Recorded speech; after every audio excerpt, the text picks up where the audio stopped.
Okay.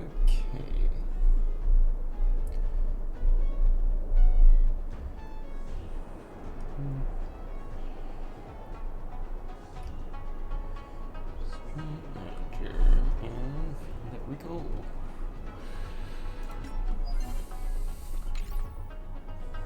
Let's do more slowly.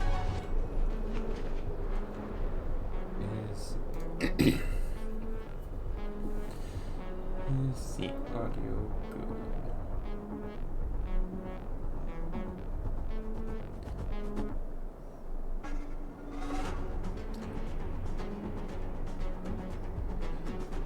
Does it require me to have my door open?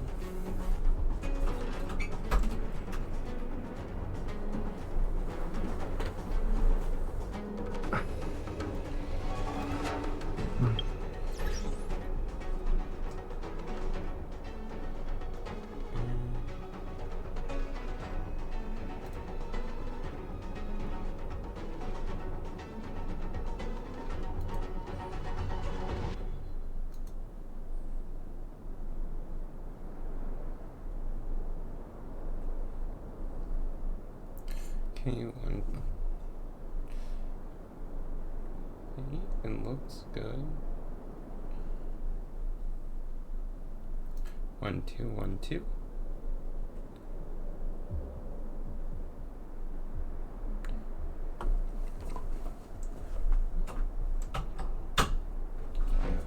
Okay.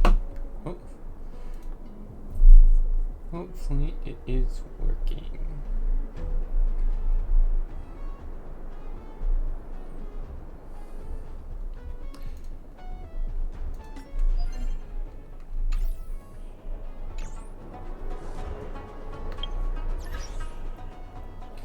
Okay, let's switch over to the other story.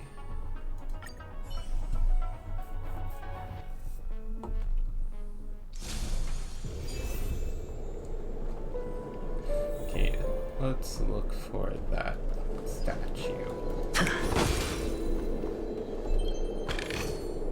A reward with no risk? I'll take it. Oh, okay, so it keeps the orbs.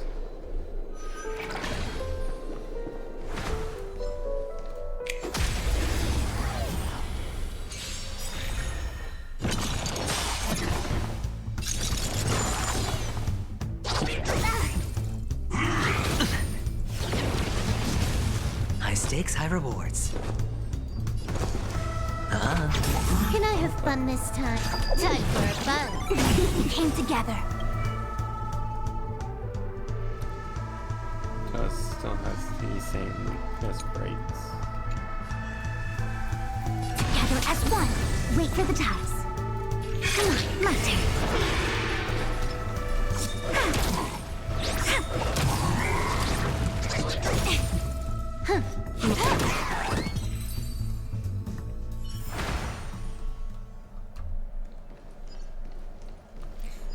Oh, so there's another one that is on the ceiling. Huh.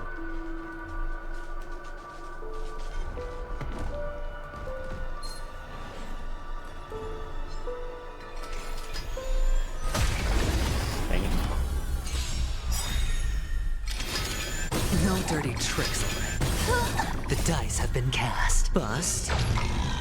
Or maybe I'll take it off. Watch your head. No matter. Shake up. Sure, I'll play along. Time for a buzz. Converge and awaken. Can I have fun this time? Choose me strike.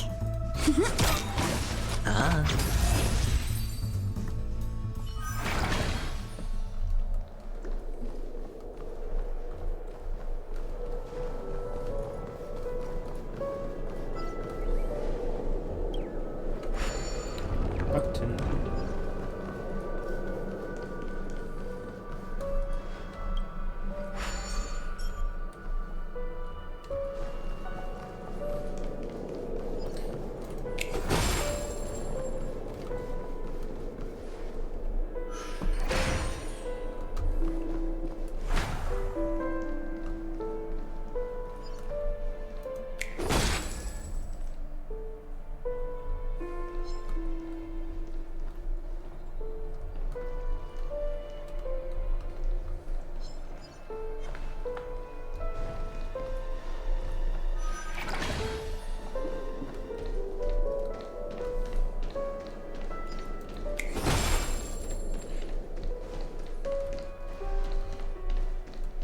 Where's the game?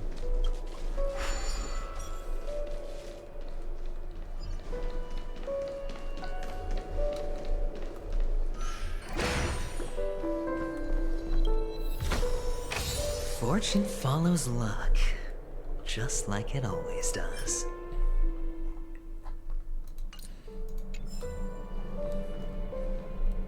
Another suit. Oh. Huh. And the nameplate reads Gulliver's Arch. Well, I'm amazed you can remember something this tiny. You know, this reminds me of a tunnel I once saw that could shrink people who passed through it. If I were you, I would shut my mouth. It's wise to remain silent when you should. Okay, that makes it a lot quicker.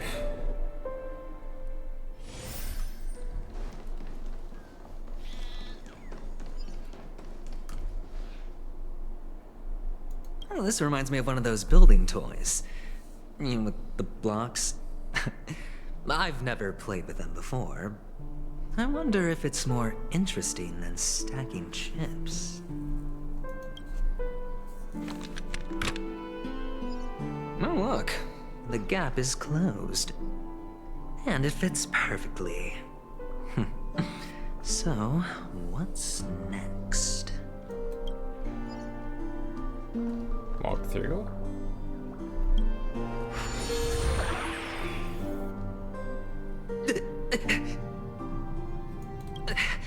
Oh, good heavens. Did I shrink? Am I still in a dream? Indeed. Oh, Doctor, you're huge. It's me! Down here! In the sand pit! Oh, actually, I think we could make this work for us. Just find a way to slip me into Sunday's collar, and I'll infiltrate the family just like that. Oh, fine. I was just kidding. Let's find a way to open the door.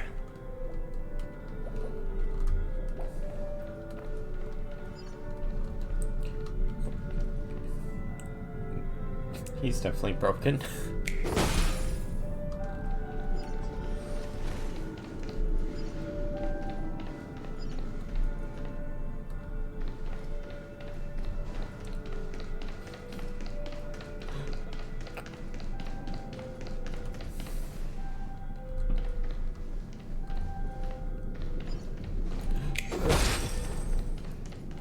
So this is the behind the scenes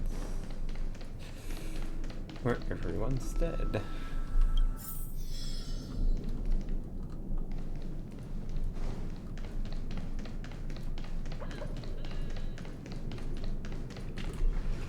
Hello! Welcome to the Golden Hour base model. I am an Oak Soldier. I will be here to guide you through the tour of the base model. Happy to be of service. And tell me about the tour. Hello! Welcome to the Golden Hour base model. I am an Oak Soldier. I will be here to guide you through the tour of the base model.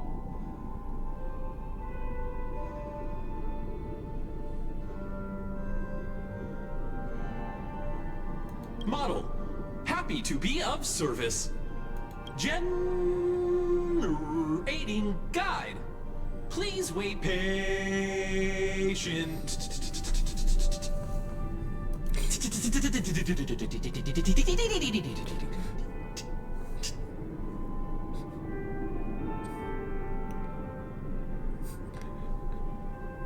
The soldier is having a stroke.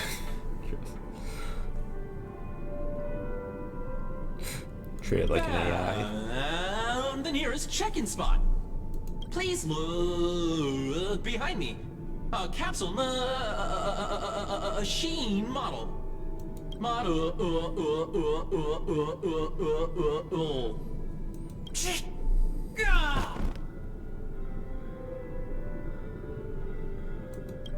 I saw Nothing.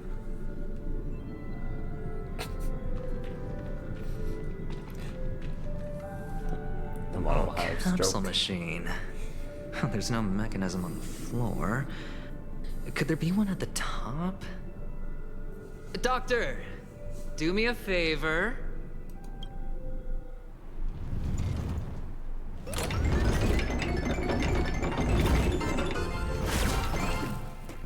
So, I was right. These models have interiors that look exactly like the real buildings. The only difference is that no one lives in them.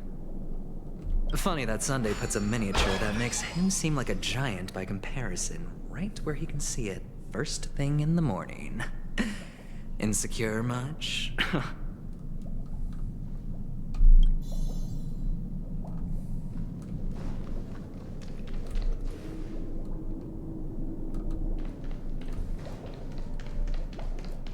Okay.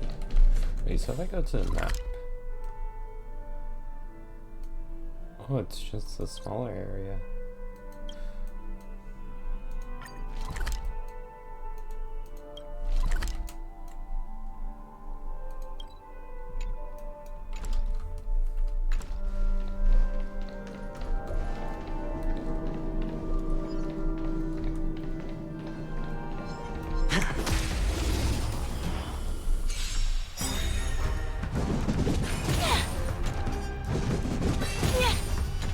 Sure, I'll play along.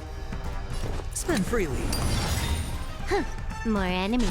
Time for a buzz. We came together. Choose your strike.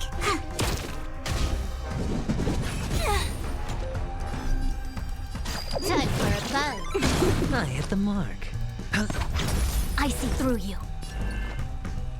Converge and awaken. Come on. Dang it.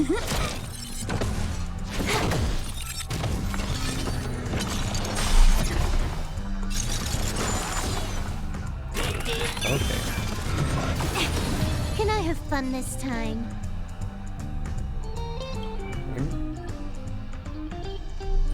Winter green.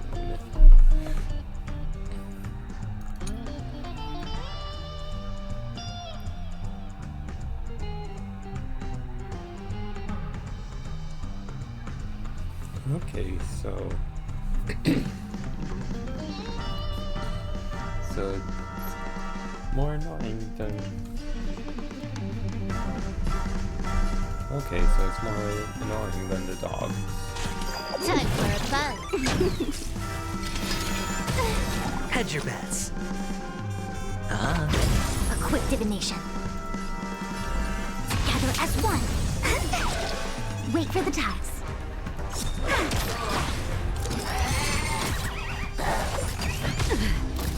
All things in this world. Human creations.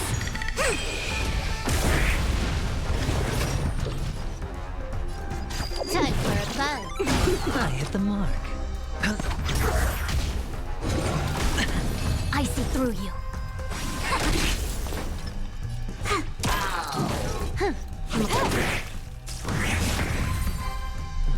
Okay, so yeah, that's interesting. Oh, one of the fragments flew upstairs. I'll need to use the pinball machine to flick myself up there. But it's tough.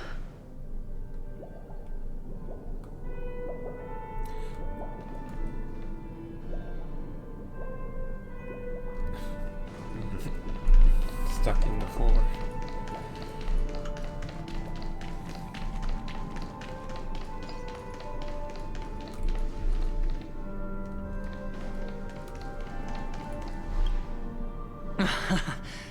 Oh, great.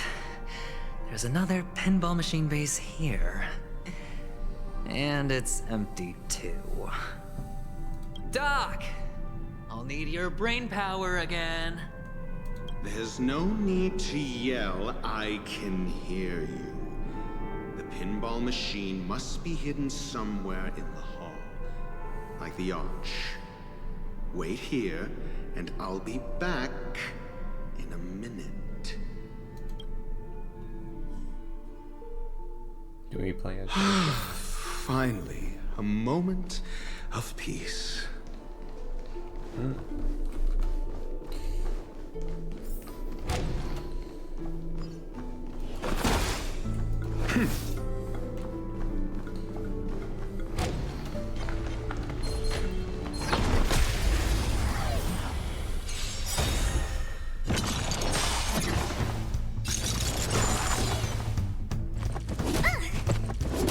I'm asking questions.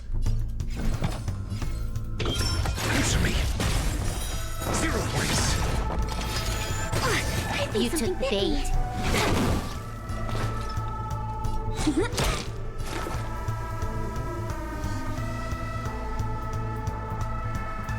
Oh wait, I'm using a different. No, I'm using the same party.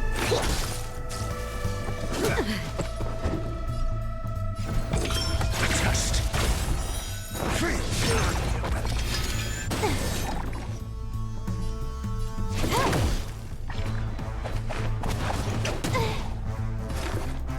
Deep breath. Good as new. Take my turn. Your answers? You took the bait. Time for a buzz. Choose me specimen sights. I'm asking questions. Look at the draw. Please. And victory! Answer me. 0 points. Can I have fun this time? Time for a buzz.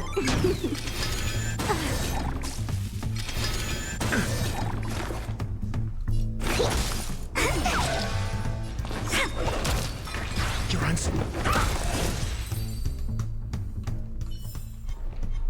For the theater of the mediocre. Okay.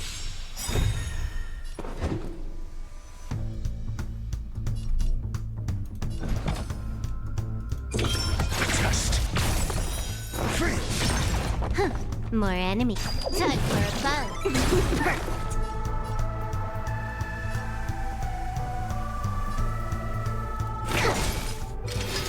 Mediocre. To travel. Taste.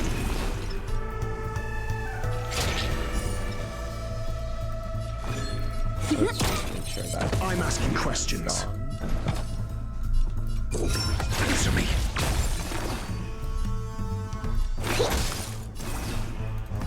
Time for a buzz. My turn. When they keep quiet. Test. Can I have fun this time? Choose me. Answer me. There we go.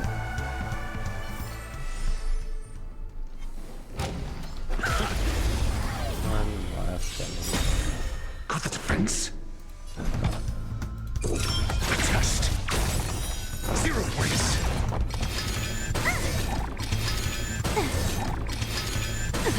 Commencing research. Here, try this. Good as new. Come on. Okay.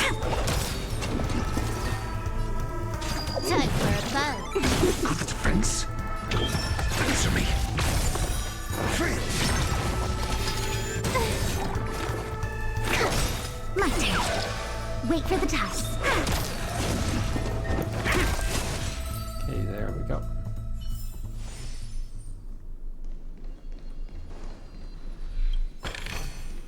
Since when were knowledge and wealth mutually exclusive? That's it. Pleasant moments of solitude are always fleeting.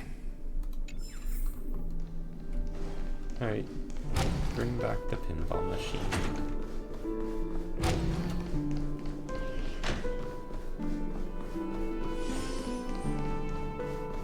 Oh, you're back. Just place it here. Thank you.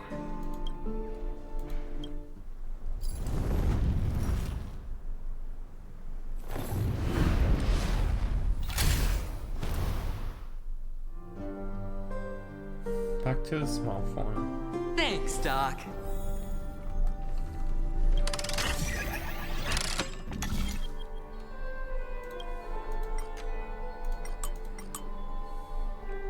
Oh.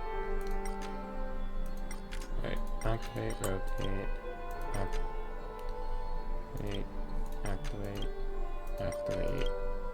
activate, rotate.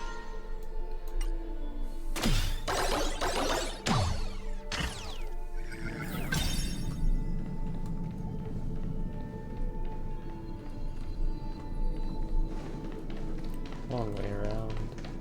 Oh, Ratio, you should come in here and take a look. The view here is breathtaking. Honestly, you could easily squash me with just a pinch. If that is your wish, I will do so without a moment's hesitation. Fine. Oh. I 100% thought that was going to be one of the achievement. What? All done. Piece of cake.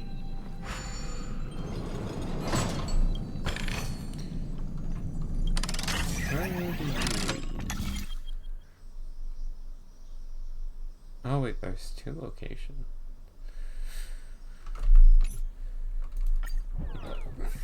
Let's save that for later.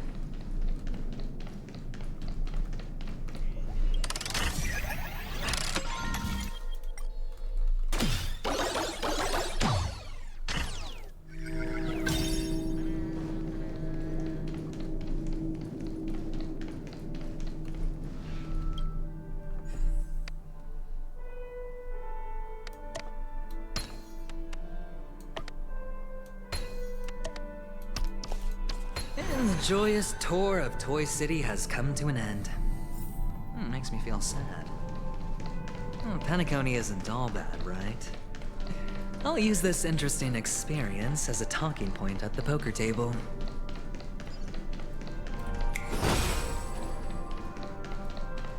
Yeah, no, wait. It did switch one of my characters.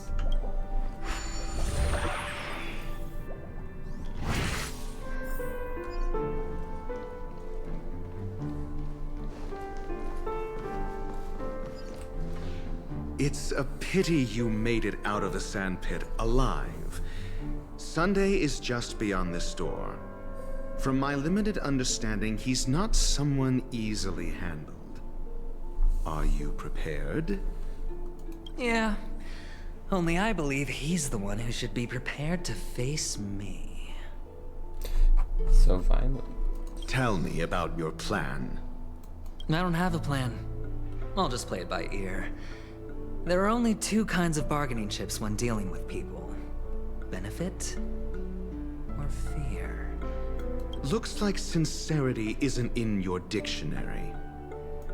Am I not sincere enough? There's no need to emphasize it. We've got to make good use of death. That man's sister is dead. He won't be able to turn a blind eye, and that's fear. And I'll help him find the murderer. He can't do it due to his status and position, but I can. And that's benefit. On what basis do you believe he's incapable, necessitating the delegation to someone from a rival faction? The IPC? Simple.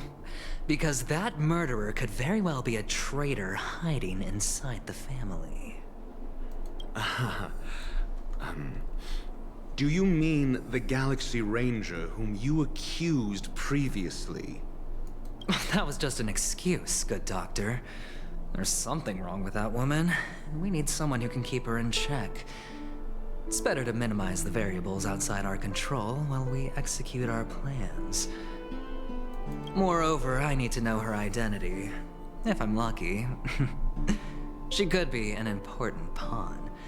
And it's good to have more helpful friends when dealing with this matter. But honestly, the murder case is likely unrelated to her. I believe my standpoint. There's a rat in the family. Otherwise, why would Mr. Sunday arrange a private meeting with us? This isn't an interrogation, but a secret negotiation. We'll see. Using Robin's death as a bargaining chip, I'll win back my freedom and power. In the end, I'll ruin this beautiful dream and create the grandest death. If the chance of winning is just beyond this door, even if that chance is close to zero, well, you can't win if you don't play, right? Ah, the charming audacity. To think that you, of all people, might emerge victorious, dear gambler. 3 chips are enough. All or nothing.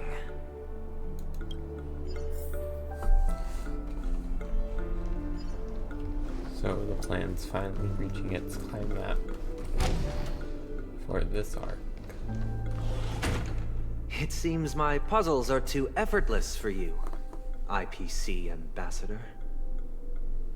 I appreciate your words.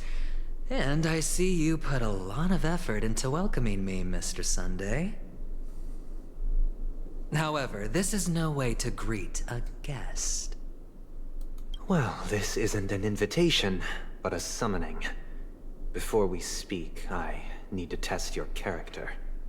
I imagine this knowledgeable doctor friend of yours has been of great help, yes?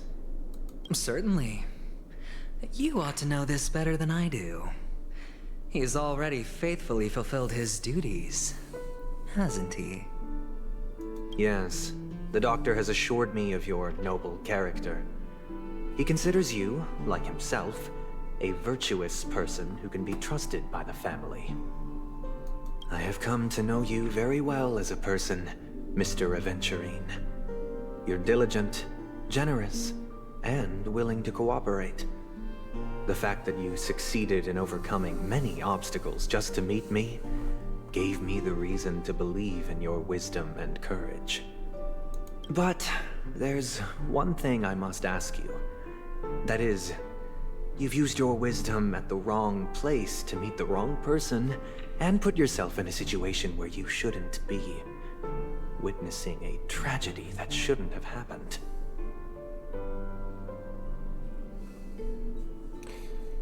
Oh, you don't look too well. Am I making you anxious? If not, then it means I'm on your side.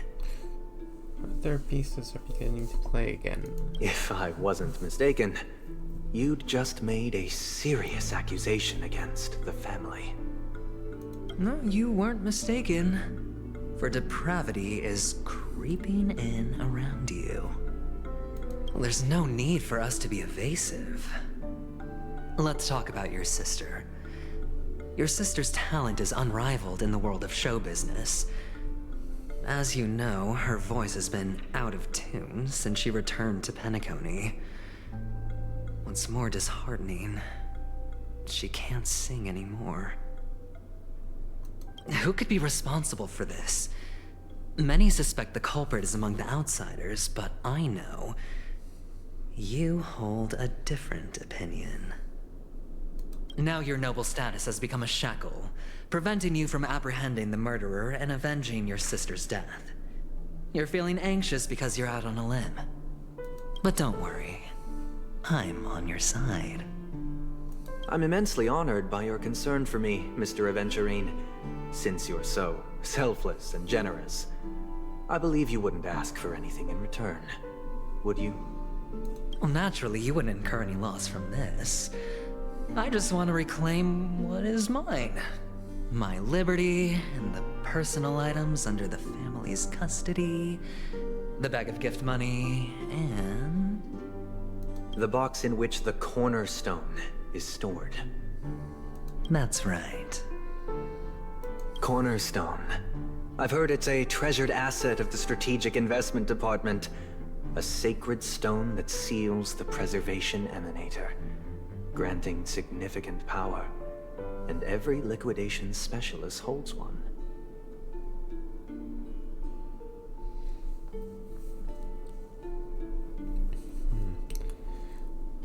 10 seems to be an important number in this franchise.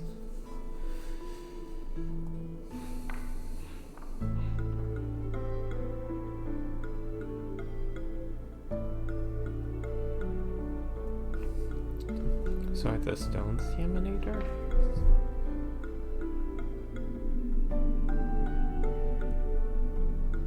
For an object so precious, it probably comes at an even higher price than other forms of recompense. Well, I'm sure you're aware of the high level of risk I'll be undertaking to bring the truth to light.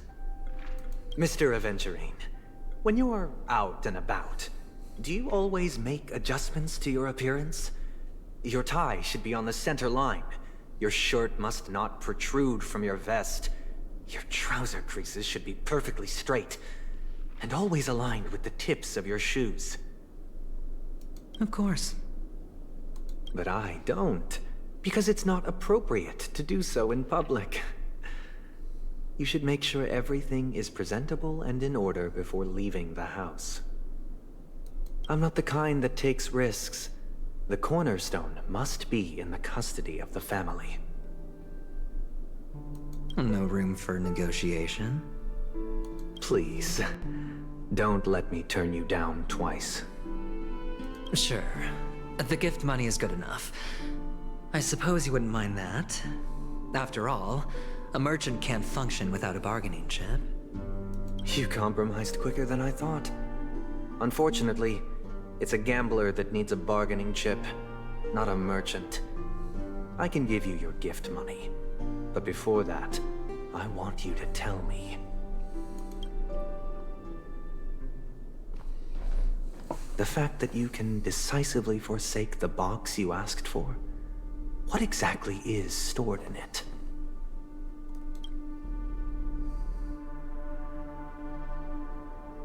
Oh, triple-faced soul, please sear his tongue and palms with a hot iron, so that he will not be able to fabricate lies and make false vows. What have you done? Under the light of the harmony, all wickedness is revealed. I implore them to shed their light, and I'll ask you questions on their behalf. Next, you have 113 seconds to prove your innocence and gain my trust. And if I refuse to answer? You can try, and we'll see if the harmony rejects you. Question. Do you own a cornerstone? Yes. What a simple answer. You, too, understand that idle chatter leads only to poverty. Did you hand over the cornerstone to the family when you entered Penacony? Yes. Does the cornerstone you handed over to the family belong to you? Yes. Is your cornerstone in this room right now? Yes. Is your memory free from any kind of tampering or deletion, encompassing but not restricted to the techniques of the Garden of Recollection? Yes. Are you an Avgin from Sigonia? Yes. You even know about that? Do the Avgins have any ability to read, tamper with, or manipulate one's own or another's mind? No. Does it matter? Do you love your family more than yourself? Ooh, what are the final deep questions? Yes.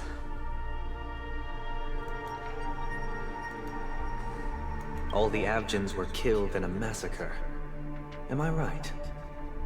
No. Are you your clan's sole survivor? Perhaps. Do you hate and wish to destroy this world with your own hands? I don't know. Interesting. Now, the final question. Can you swear that at this very moment, the Aventurine Stone is safe and sound in this box?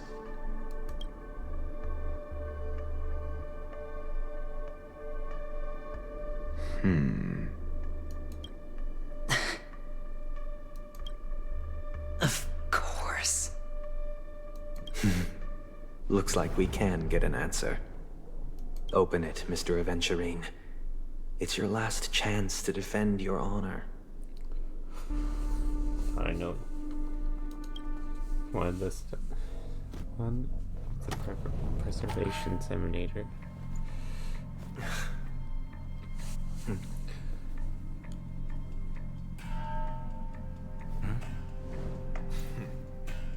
Please.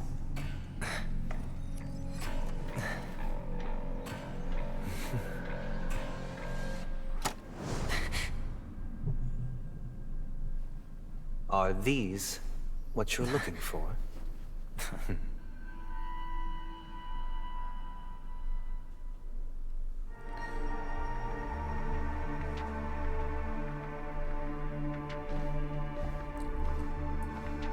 Since you came as promised, learned doctor, does this mean that you are willing to take the side of the family in this farce? What makes you think you can convince me?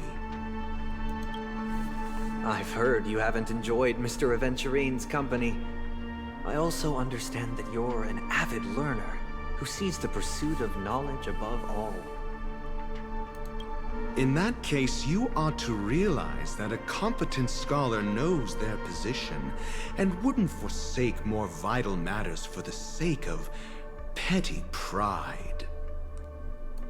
If you agree to assist the family, I'll share our research findings on the Stellaron. You must be quite aware that, besides the family, no other faction is willing to share such information.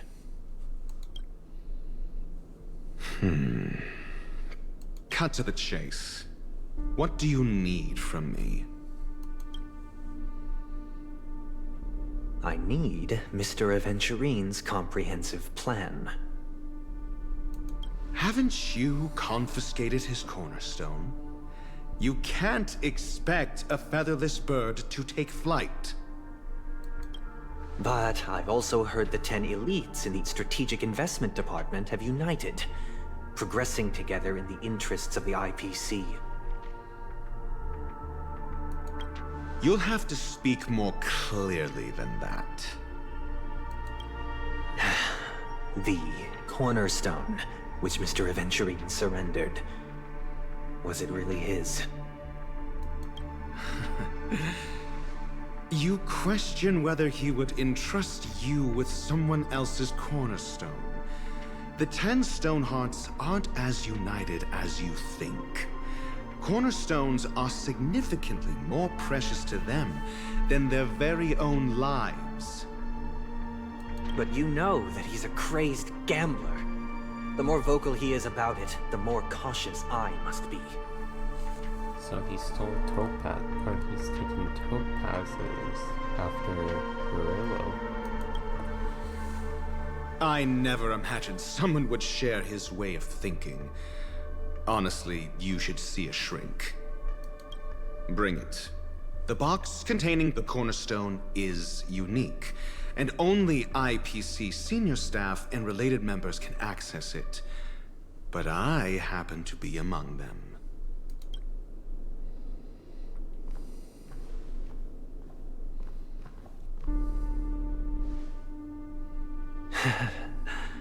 I appreciate it.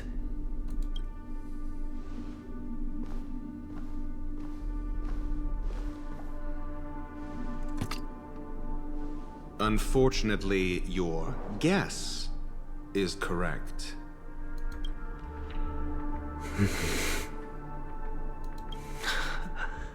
The Golden Stone.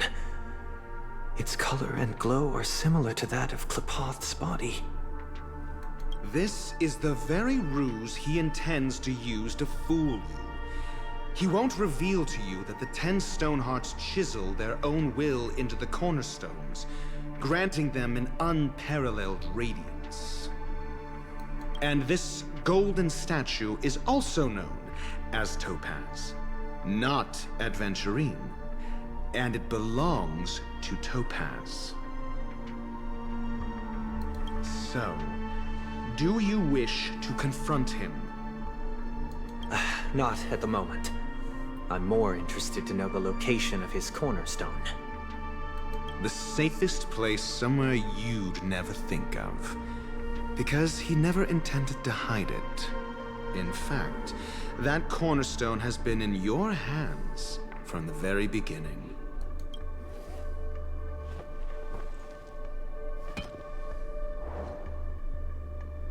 I see.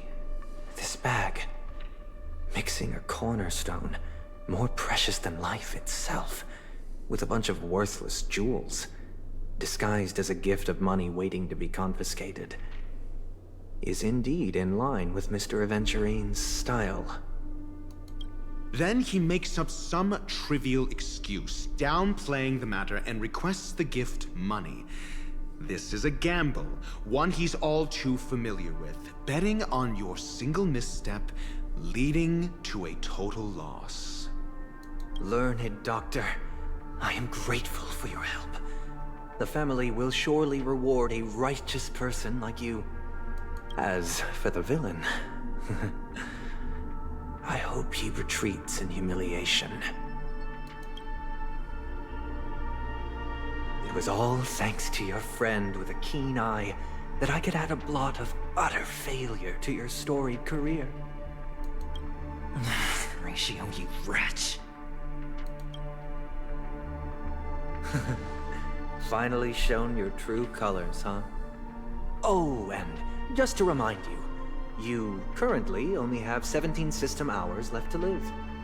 Treasure your remaining time, and savor the delectable aftertaste of defeat. You might as well explain yourself a little more clearly. What I performed on you just now was the Harmony's consecration. You were to show allegiance beneath the illumination of their grace.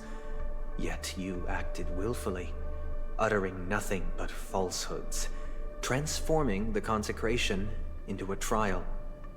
I genuinely see no reason to absolve you from it. Is this what the Harmony represents? But is it built upon constraint and coercion? You misunderstand, Mr. Aventurine.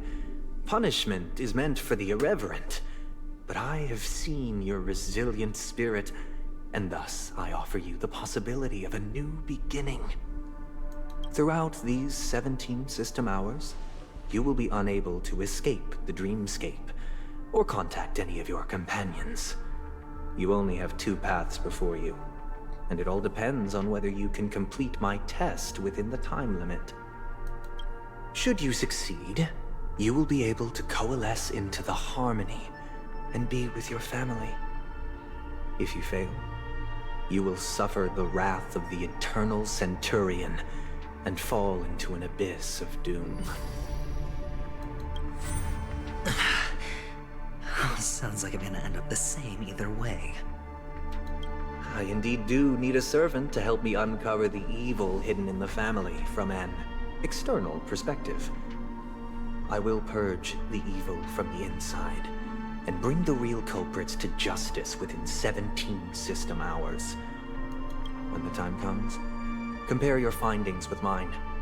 If both our findings align, or if you can provide me more insights, then they will truly be able to grant you mercy and honesty. Shameless hypocrites. You took everything from me and still demand the truth? That isn't fair. Your carnival reeks with the stench of cash. Nothing is achievable without it. This is meant to be an act of personal virtue, not requiring the family's support. Your bag is over there. Do as you please. I believe you can trade this bag of worthless jewels for everything you need. That's what gamblers excel at, isn't it? Off you go, Mr. Aventurine. You are free. I will wait here for your good news.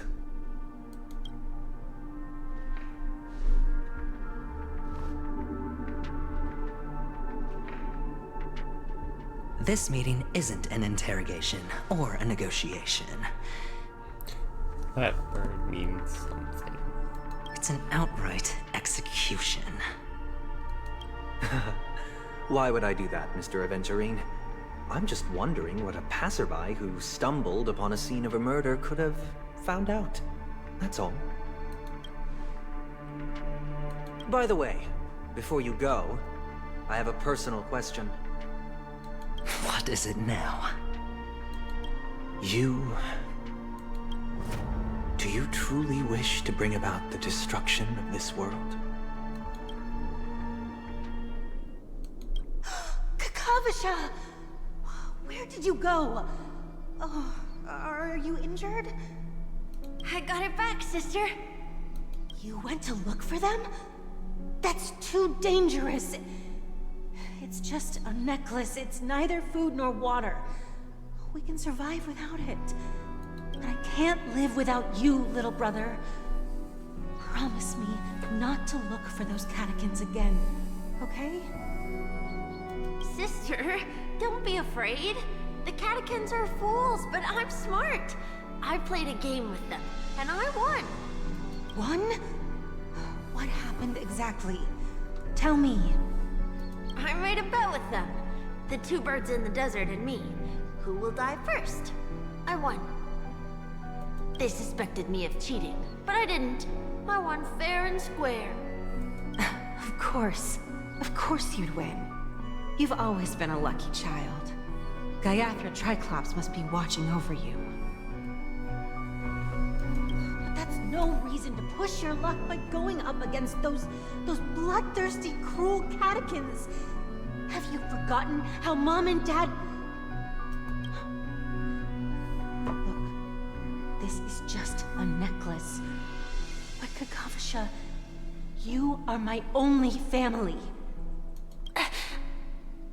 I'm sorry, sister.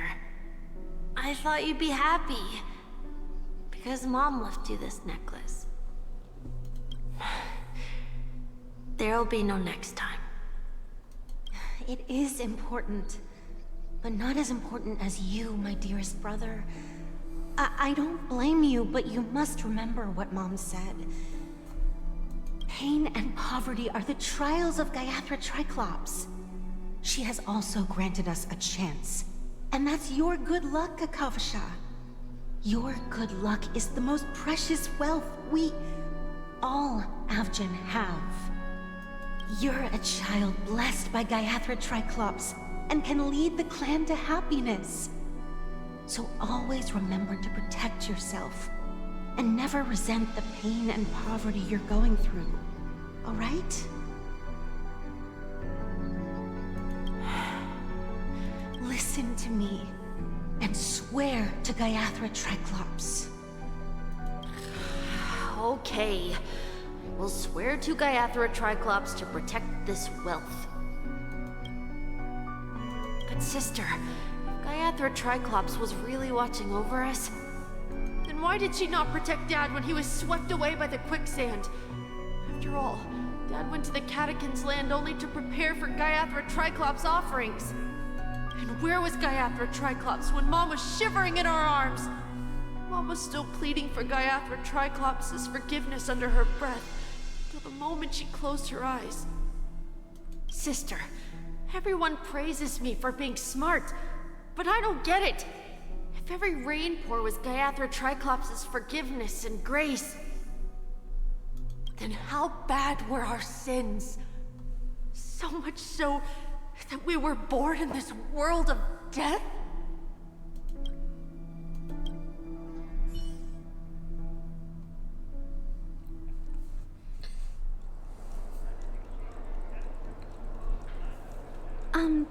Excuse me.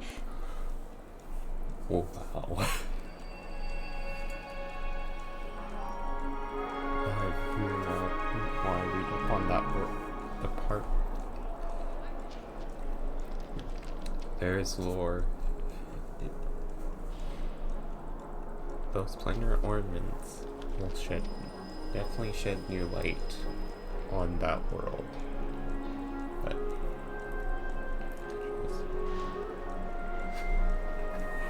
wow. I can't seem to find any information on this artist in the Iris family archives. The photo you provided also doesn't show any matches. Just as I thought. I'd like to ask, what kind of traces do people leave when they enter a dream? Are you referring to the records when you enter the dream pool? The equipment will monitor physiological indicators such as heart rate, blood oxygen levels, and body temperature in real time. This data will be included in statistics and handed over to the family for the screening of any data anomalies. Immediate action will be taken once any illegal behavior is detected.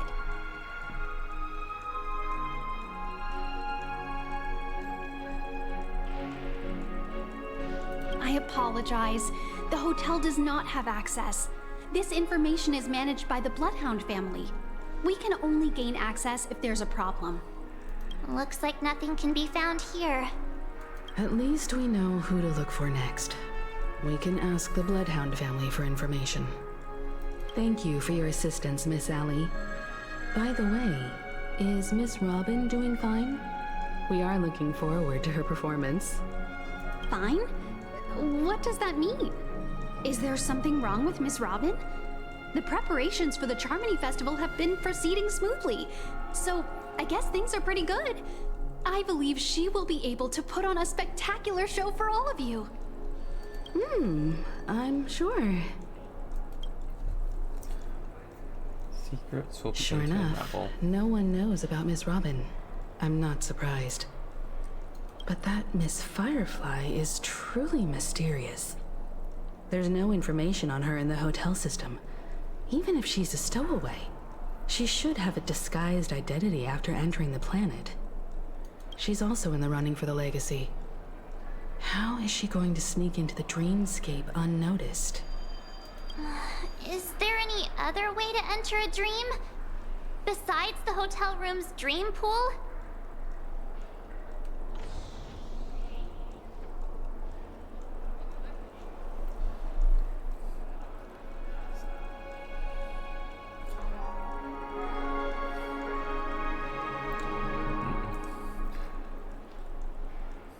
I doubt the Guard of Recollection, but the Celeron Hunters have been crafty. The Memo Keepers have abilities that are difficult for normal people to comprehend. In the memory zone of Penacony, they thrive effortlessly, a fact proven to us by Black Swan.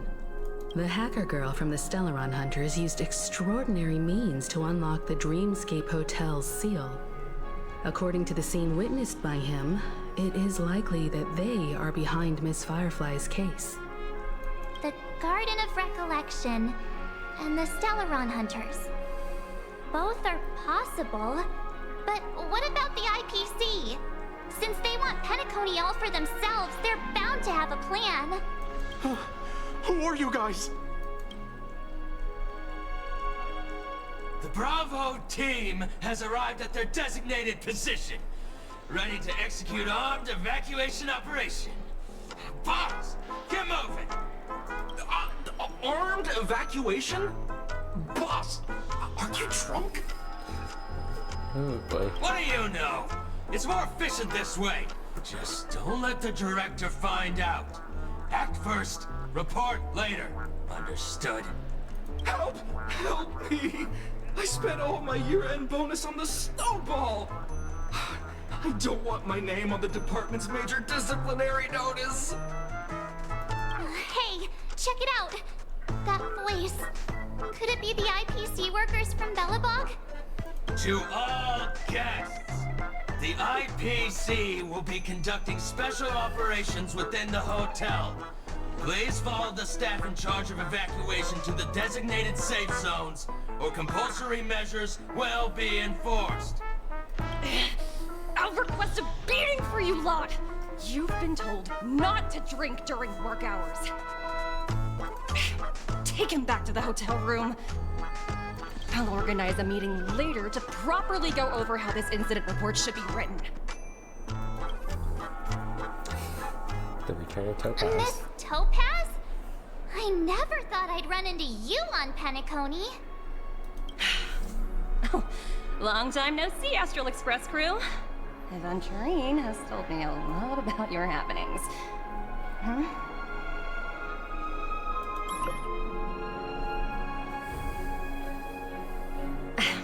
It's fine.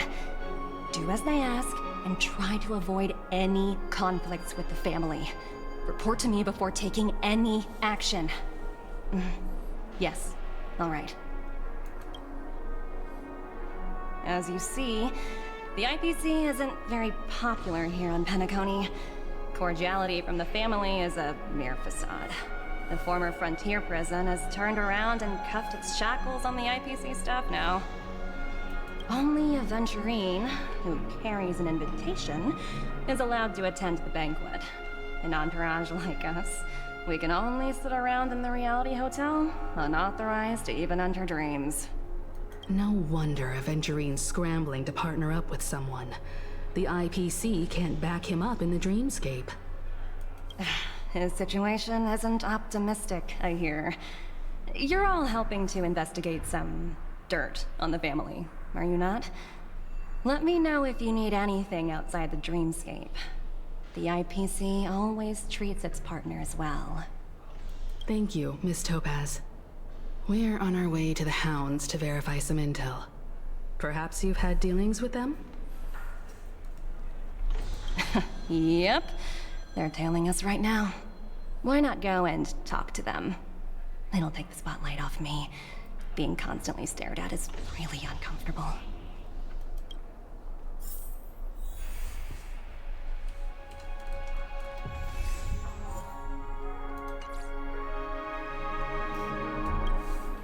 How does it feel to be in business with Aventurine? I bet you're not used to it. That's just his style. All or nothing is his mantra.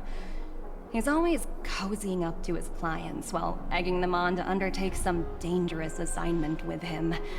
But everyone has their merits, so I won't comment further. But Aventurine's luck has always been good. He's always closed all his cases without a hitch, and basically never lost a gamble. Which is why, on the issue of retaking Penacony, I'm watching with keen interest.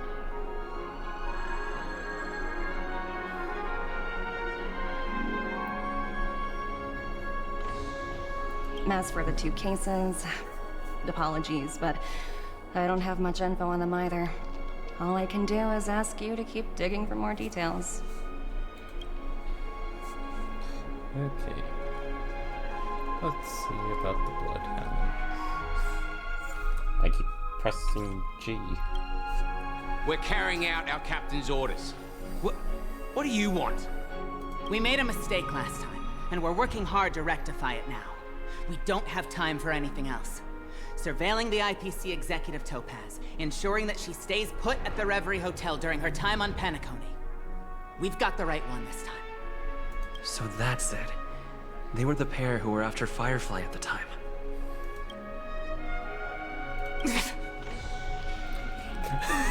Scared them. It's you again. Back for more trouble? We're not afraid of you this time. Well, spit it out. Stop bothering us if you've nothing important. So you know each other. Why do you keep running into people you've beaten up before?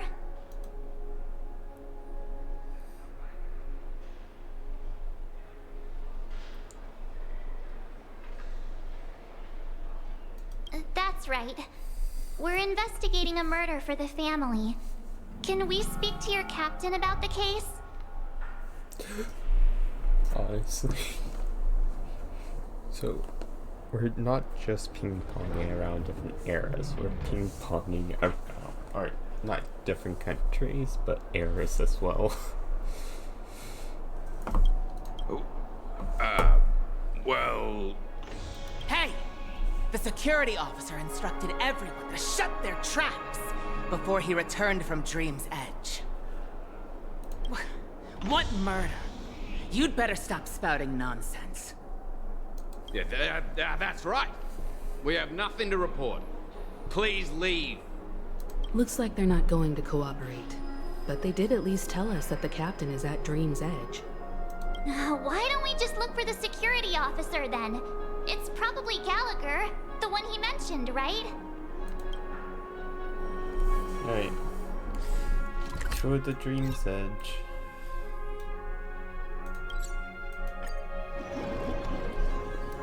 Into Sleepy Time Junction. Such tight security. I bet they're stumped by the case as well. Gallagher. Gallagher. Where could he be? Apologies. The Bloodhound family is running an investigation up ahead. No unauthorized personnel allowed. Hold on a minute. I think I've seen you before. The gray-haired one. How much trouble have you stirred up exactly on Penacony?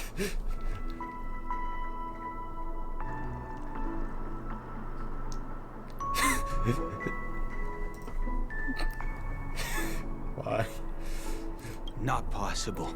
It was you the last time, yelling about some clockwork friendship while beating me up with that silver-haired girl. I'm not letting you get by this time. Please leave, or I'll have to get on my knees and beg you. Huh? What kind of heinous crime have you committed now? Hold on, sir. We have documents authorized by the family that would aid your investigation. If it wouldn't trouble you, could we see this Mr. Gallagher? Who exactly is this Gallagher you keep talking about? There's been a few people mentioning this name. Even the one with the gray hair. He didn't send you all here? It was the security officer who dispatched us. That's all I can divulge. He'll do. He's the one we've been looking for. Sorry, no can do. The boss said that since it's a matter of the family's reputation, no one's allowed through. Everyone, please leave.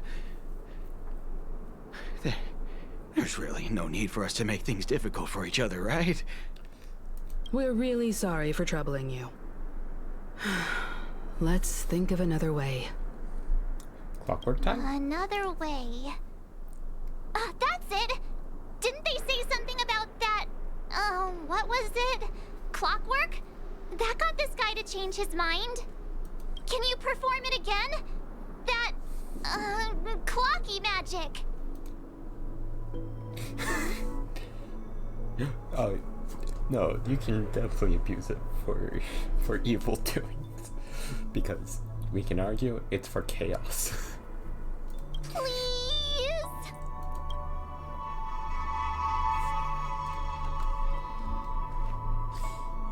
Alright. Sorry, no can do. The boss said that since it's a matter of the family's reputation, no one's allowed through. Everyone, please leave. There's really no need for us to make things difficult for each other, right?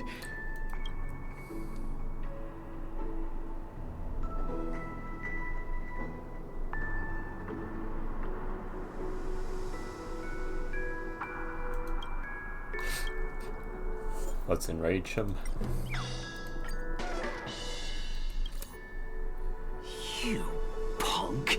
Why can't you understand the words that are coming out of my mouth? The security officer's word is absolute law. I've told you that place up ahead is off limits. To wind, to rain, even if the Dream Master was here, they aren't getting in.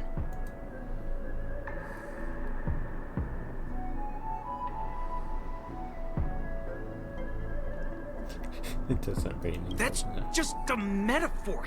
A metaphor. Don't you get it? Oh, I'm warning you. If you keep insisting, I'm gonna have to show you my true power. He looks kinda angry now. Should we?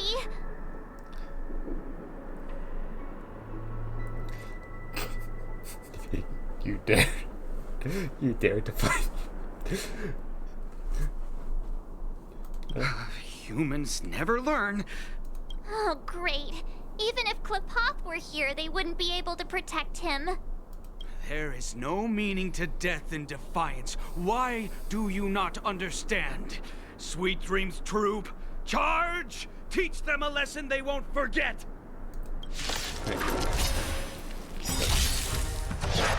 But their dream jolt.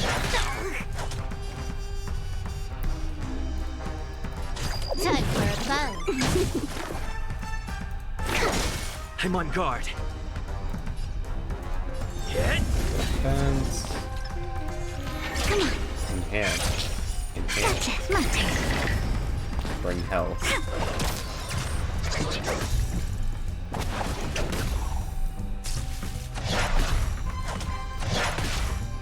Can I have fun this time? Time for a buzz. Specimen sighted. Choosing strike.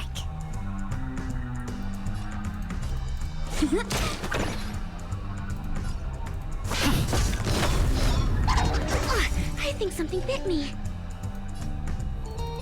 Time for a buzz. Lance ablaze. Lance! Forward! Perfect. Wait for the tiles.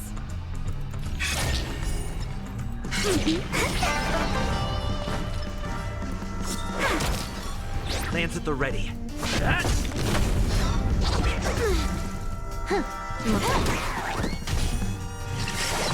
we go.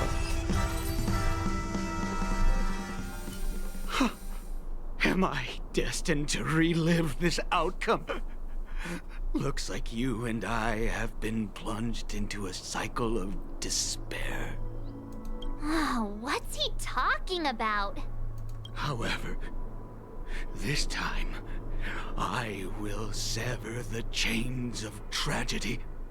The only way any of you will pass is over my dead body. He doesn't have to be so melodramatic, does he? Looks like he still doesn't want to divulge anything.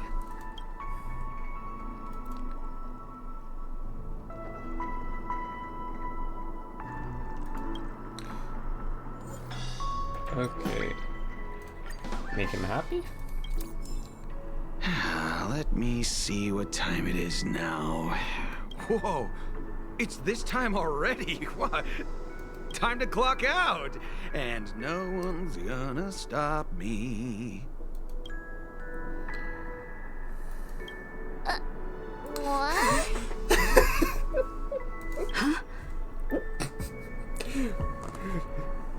You could also give him depression. This clockwork trick of yours, it's kinda dangerous. At least he won't be getting in our way again. Let's go find that Gallagher and ask him the intricacies of the case.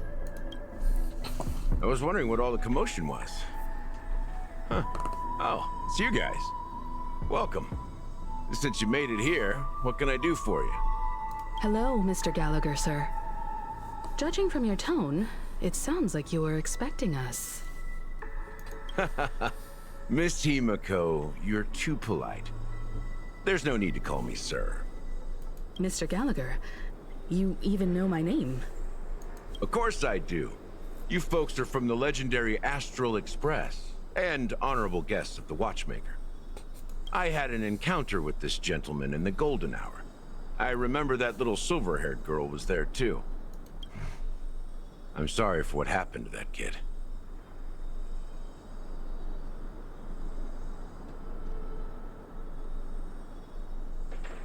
This is also the reason why we've come to visit you, Mr. Gallagher.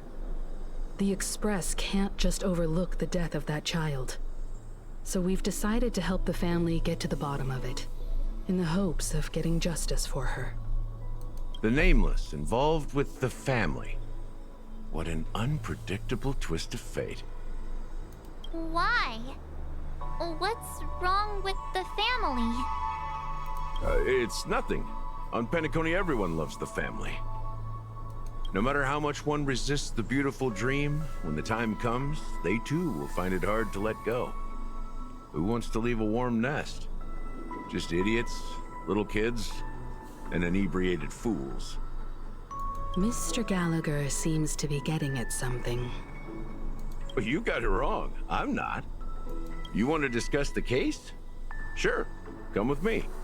This is not a good place to talk. Let's go elsewhere.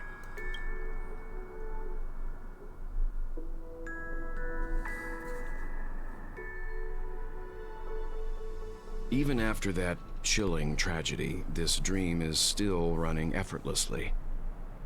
Other than the family of the Harmony, it's hard to imagine any other power in the universe that could sustain a building of such magnitude. The family itself is a huge, perfect building. Like a living idol. Each member of the family sees themselves as a piece of the divine puzzle, revolving around a singular core and a shared ideal.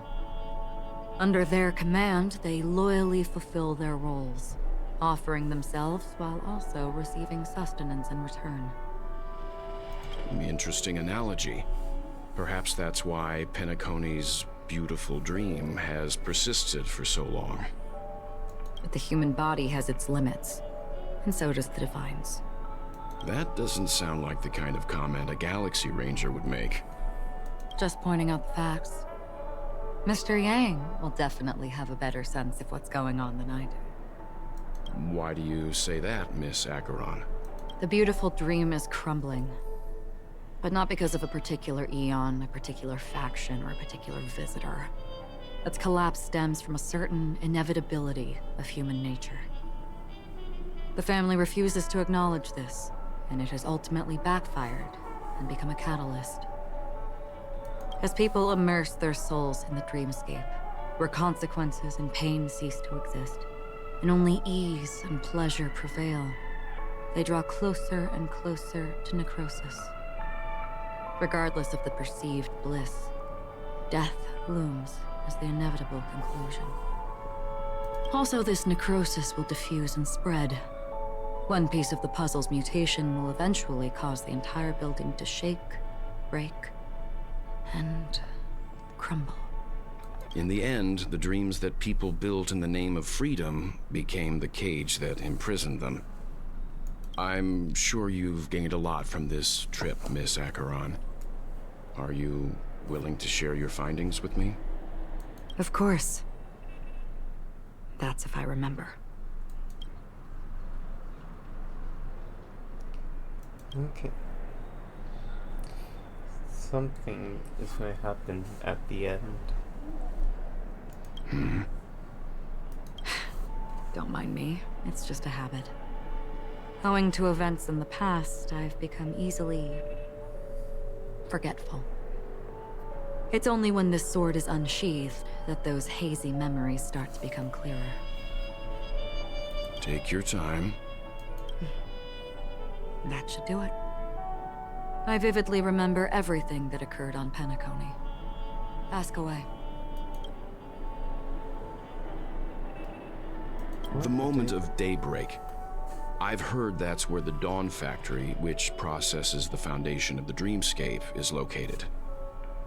Behind the dreamscape's song and dance stand many imagination factories. Workers create all kinds of whimsical works day in and day out in their dreams.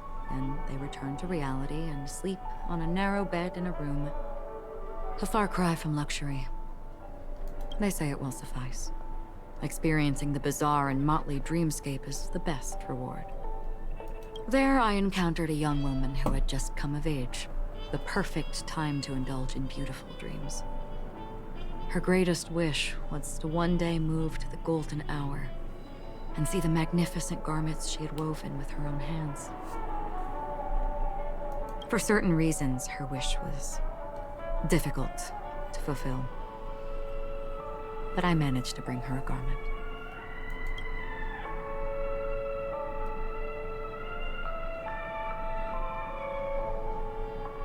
Gilded Hour. It's said to be Penacony's currency center. Yes. It is a fortress-like financial city. the economic heart of the dreamscape. The Pepeshi people of the Alfalfa family are there to keep it running, sending blood that is made from money everywhere on Penacony. Everyone there is exquisitely dressed and always in a hurry. The greatest wish of the local Pepeshi people is for their future generations to work in the Gilded Hour. I've never met anyone who is willing to talk. I could only stand at the crossroads, watching crowds of people hurrying like the wind through the jungle of steel, only to deposit the Alfalfa credits that they'd earned into the bank's vault. I don't know if they would open the vault door, but before I left, I witnessed a well-dressed Pepeshi person plummet from the sky, while those around him continued on their way, unfazed. I hear the Blue Hour is very romantic. Do you have any tales to share? Perhaps Mr. Yang has heard. There is a large boat called the Eventide, anchored along the Sea of Dreams, where soft music and dancing persist endlessly every night. I ran into a wizened lady there. She was at the dock, waiting for her long-departed lover to return, waiting for countless hours within time that stood still. In the humid sea breeze, she spoke of her own youth. Like many who desired wealth and love, they came to Penacony to pursue their dreams. Alas, her lover's consciousness was lost in the dark depths of the Sea of Dreams. Finally, she suggested we continue our conversation on a boat in the shallows. I agreed and boarded the boat with her. But she never said anything. Her eyes absent-mindedly gazing at the horizon for what seemed like forever. Finally, we retreated to the beach. The dreamscape of chic, luxury, and consumerism, the moment of dusk. My companions have been there too. Then you all must have seen those who are attempting to realize their dreams. Or have realized them. Scattering money as if it were dust and betting it on all or nothing. Everything has a price, and everything can be bought or sold. Even dreams themselves. I saw an Intellitron there, who was preparing to auction himself. When someone wins a bid, under stipulated periods and rules, he would do the buyer's every bidding, becoming that person's very possession. That Intellitron had been auctioned off a dozen times, and I participated in his 13th. That was the grandest banquet I had ever attended. But never again did anyone cast another glance at him. This time around, there were no successful bids for him.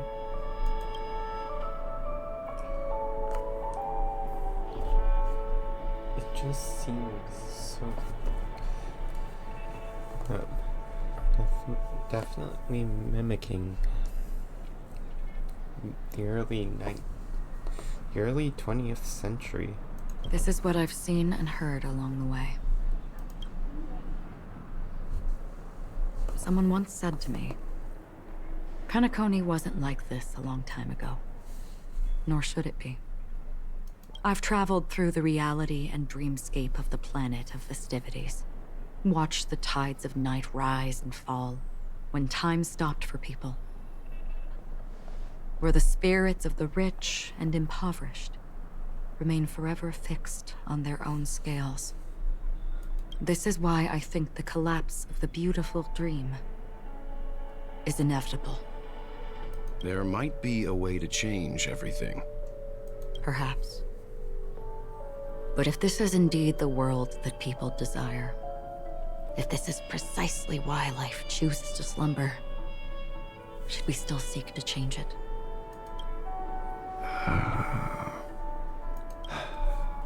Miss Acheron, now it's my turn to share a story with you.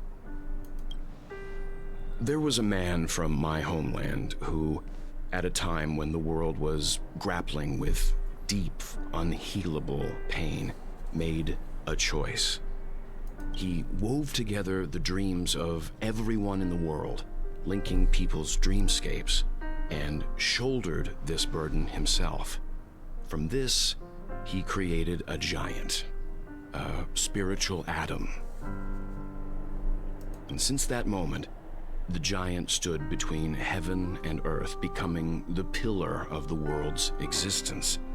As a price, those who found it hard to move forward, who could not advance, forever lost their future. They slumbered in a dream, devoid of disaster and pain, living out their days peacefully in the man's created utopia. And it is because of the wishes of those people who wished not to awaken that this spiritual atom became unbreakable. And yet, you stand here right now. Which also means that man failed. Because people must always move towards the future. Even if human weaknesses make them pause when they truly cannot move forward, humanity will eventually seek a way to save itself. And that man, he was never a failure. Like everyone in that world, he etched the possibilities of human nature into his heart. He was the sun chaser of legend, soaring towards the sky and embracing his final victory with his fall. Now that's interesting. He ascended to heights uncharted, only to come face to face with the sun, a place not visited by anyone before. His wings would melt because of it, only for him to fall into the sea. And after that, countless others would surpass him, soaring to even greater heights. A fitting metaphor for the Nameless's trailblazing spirit. Thank you, Mr. Yang. I know what you wish to confirm. The universe has innumerable similar, yet different worlds. In these worlds, there are innumerable people who look alike, yet don't. I too have embarked on journeys, encountering old friends with familiar faces on different worlds, witnessing their destinies follow paths similar to mine. So I will tell you, even if not completely similar, the story you just told, it overlaps with my past. And within that abyssal dream, I ended that man's life. Alone.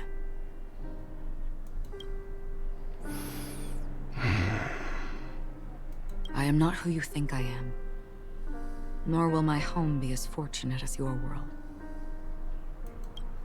I am sorry. It's fine. I don't mind, so long as I can alleviate your suspicions. There's something I still wish to know, Miss Acheron. Under that representation of the hunt, exactly what sort of power is it that has motivated your solitary journey thus far? Mr. Yang, before answering that question, I wish to continue the previous topic. I like your analogy very much. Indeed, birds are born to fly. But in a distant past, their ancestors could only gaze at the sky in envy. They saw that faraway ray of light from above the heavens, piercing through the clouds and blanketing the earth. And so, time and time again, generation after generation, the birds spread their wings and took to the sky, attempting to touch its ceiling. All because the sun was there. Then, what if the last bird finally soars into the sky, only to realize that the end of the light is not the sun, but darkness?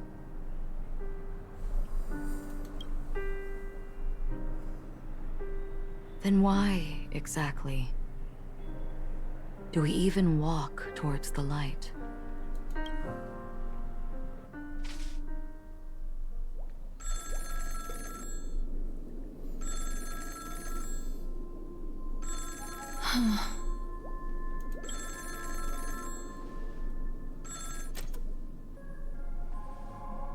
time no see. Having fun on Penacony? Acheron? This voice, it's not Constance. Could it be her companion? Though I don't know exactly what you are, or what you're up to, my bullets will find you. Until then, you best find a casket store on Penacony and ask the owner to reserve a good quality casket for you, imposter. Imposter? I see. She gave my whereabouts to someone who's tracking Acheron too. Who are you? Huh? Did I make a mistake? Who the heck are you? I'm the Garden of Recollection's memo keeper. Not bad. This is the kind of tough challenge I like. You that imposter's bodyguard? Never mind. It's fine. I'll leave a round for you. So get that forehead clean and wait for me. I don't know what you're talking about, but you know Acheron, the Galaxy Ranger, yes? I have something to ask you. Are you asking me to write your will? Sure. Go ahead. Not quite. I only want to ask, how exactly did she become a Galaxy Ranger? She's clearly not a path strider of the Hunt, but you are, aren't you? Tell me, what's Acheron's deal? Sure. Heck, never thought I'd come across an ally. What a stroke of luck. Well, I'll be on Penacony soon. Memo Keeper, go buy a bottle of Asdana's White Oak and warm it up, and I'll raise a glass to you. That lady's passed. Well, nobody knows. But if all you want is a simple answer, sure, you best get a chair and take a seat. That woman, named Acheron, is an emanator who should not exist.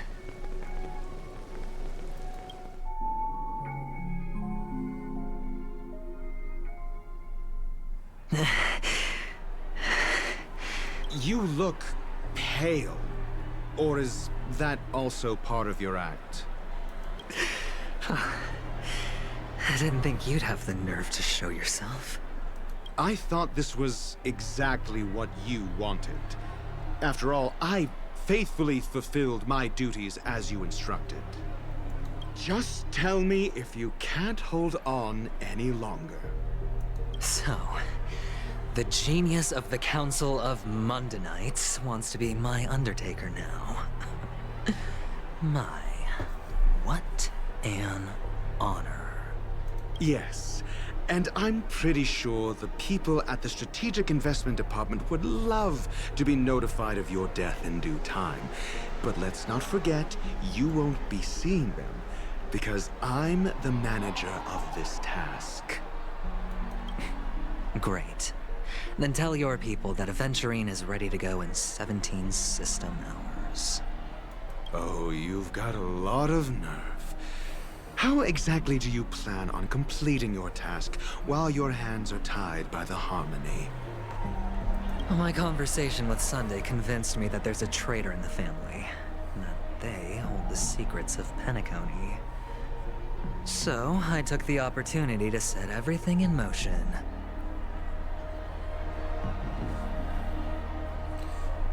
So it's one of these planets. Okay. I even managed to recover the gift money. Things haven't gone this smoothly since I walked through the doors of the Reverie. Now I'm only one step away from victory. Let's just wait and see.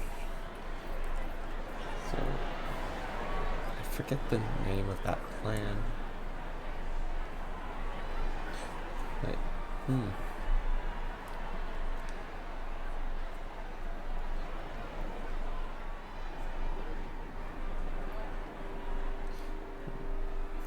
sounds like a very elaborate way of saying that you failed.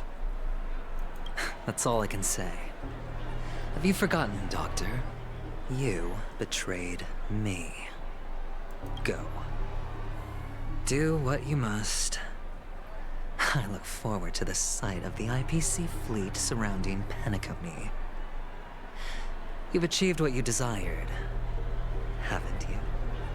That's true, but what's your plan? Did you conceal an orbital support beacon in that gift money bag? Well, who knows? Maybe that's why I'm handing out cash even when I'm about to bite the dust. You are indeed a gambler. An insane one at that. Well, maybe I am. Who knows?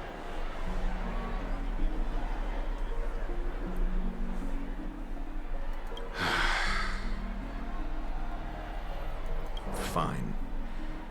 Here, take this. Open it when you're on your last legs. You'll thank me. What's this?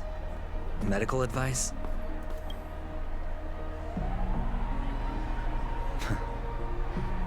You catch on pretty fast, Doctor. Asking me to solve a case without giving a single clue. How typical of you, wing-headed scoundrel. But the way you're all on edge about that stowaway, it's just as I guessed it would be. As for now, let the rain of wealth from the IPC fall evenly on everyone.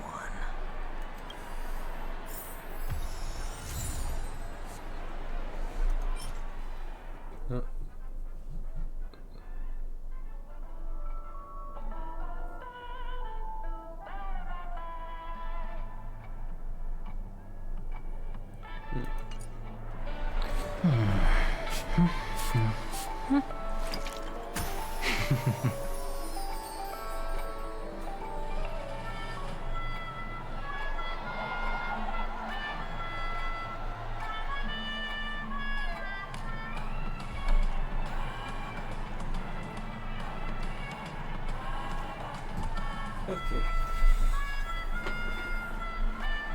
Alright.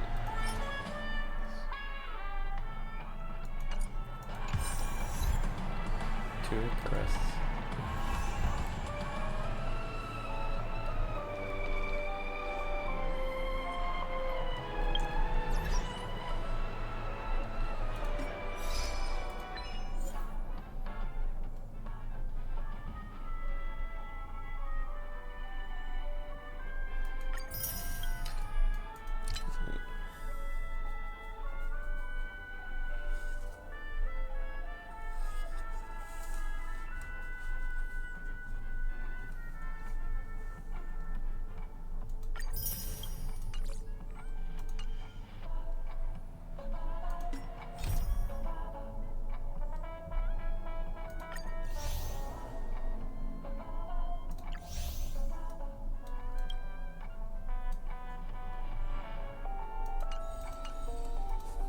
Well,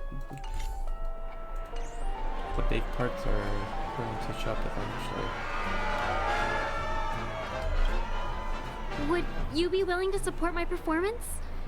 And keep the Song of Beauty alive in the cosmos? Wow, how fabulous! But why would you give such a wonderful gift to a random stranger like me? Well, you see, I can't bear to see anyone in this sweet dream suffering from poverty. That's incredibly kind of you. Thank you so much, sir. If you ever get the chance, please, feel free to come by and indulge in my singing. Sure thing. Oh, by the way, do you happen to know anything interesting about death? Death? That's a pretty scary topic, and it doesn't really match the mood of this sweet dream. Oh, you see, I'm a tabloid reporter collecting ghost stories in Penacony. As you know, the more chilling the stories, the more attention they get. Maybe you could help me out. Well, if you're up for some gossip, it's not about death, but there have been some rumors about a guest at the Reality Hotel who fell into a deep sleep and didn't wake up. It was like they were in some sort of coma. Nobody knows what caused it, but luckily the customer eventually regained consciousness. Well, all customers are under the protection of the family, after all. Thank you. This will make for a very juicy headline. May Shibe protect us. Unexplained coma. That's actually what happens to your body if your brain dies in a dream. But unfortunately, the customer ended up waking up in the end. I can feel something inside my head. Is the harmony starting to kick in? The world has truly lost its way.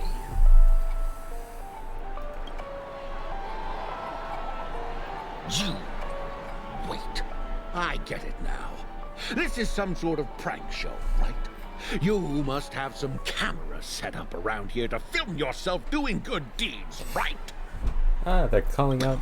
You youngsters are always looking for a quick way to get an audience. But you know what? A truly great show never comes easy. Calling out all those prank channels. Oh, a great show will start soon, old man. But before that, I need to ask you something. Do you know where I can find death in this dream? Ah, I see.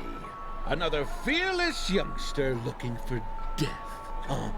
Well, let me give you a piece of advice. Don't think you're the first one who's ever thought of that idea. Death? Not even remotely innovative. I bought it from Dr. Edward. He claimed it was some exclusive fancy schmancy stuff. Oh, what a disappointment. Was it just you having a heart attack or something? The effects were awful. First, some monster covered in eyes stabs you in the gut. And then all you see are blurry glimpses of buildings and lights. The sky was spinning so fast it almost made me puke. But we're dead. Thanks. Is that all? Yeah, what else can you expect? Don't put too much stock in the Penacony movie industry. They even call this junk groundbreaking art. Can you believe it? What a joke. Well, I'll leave you be then. I hope you have a wonderful day. A monster covered in eyes. That sounds like the Memory Zone meme. But buildings and lights... I don't think those have anything to do with death. Well, that whole dream bubble was probably created using rumors and gossip. The disturbing voice in my head. It's getting closer. A sip of liquor. A blissful reprieve. To drown 1,000 sorrows. Let worries leave. I know I have what it takes to become a poet. Oh? Oh. You're giving these gems to me? Didn't expect to meet such a generous soul in this place. Or are you just pitying me? Well, it really doesn't matter. As long as I have Soulglad, that's enough. This is just a dream after all. You really shouldn't drink so much Soulglad, my friend. It's not good for your health. Oh? Maybe I really should quit. But not before meeting the Devil of Soulglad. Or a coma. The Devil of Soulglad? Care to elaborate? yeah. It's a seahorse with a long neck. They say it loves to appear to drunk people, especially the ones who are passed out on the side of the road. How funny. Yeah. Very funny indeed. Thank you.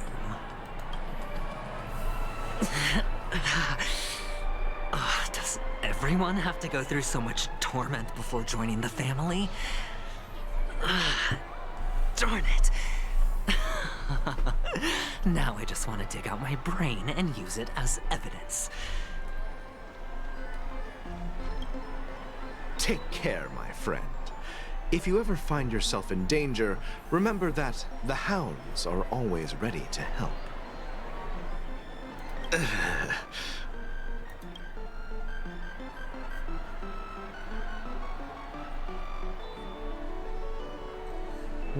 You don't look good, my friend. If you need assistance, I can contact the hotel and have them wake you up forcefully. That won't be necessary. I have some business to attend to. But thank you all the same. All right, then. If you ever need help, don't hesitate to reach out to us hounds. Well, actually, I do need a favor. As the most outstanding hound in Penacony, have you come across any stowaways recently?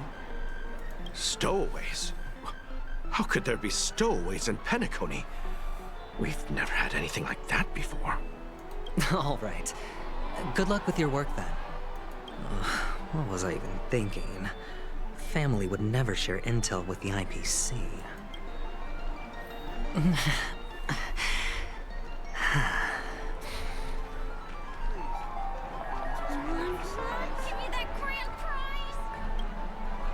You want to talk to me? Sure, but nothing too sensitive, okay? There's a lot of talking in this update. Huh. Wealthy people have fancy ways to enjoy this dream. But to be honest, I've never seen anyone who gives out money to others like you. So, are you trying to be the prince from the tale, handing out his gold leaf garment and melting his lead heart in the fire? I'm flattered. I'm no prince, and I just thought these gems would help you speak. So, as an investigative reporter, maybe you've heard something about death? Another curious soul. I see. Well, that was actually the topic I was most into when I entered the industry.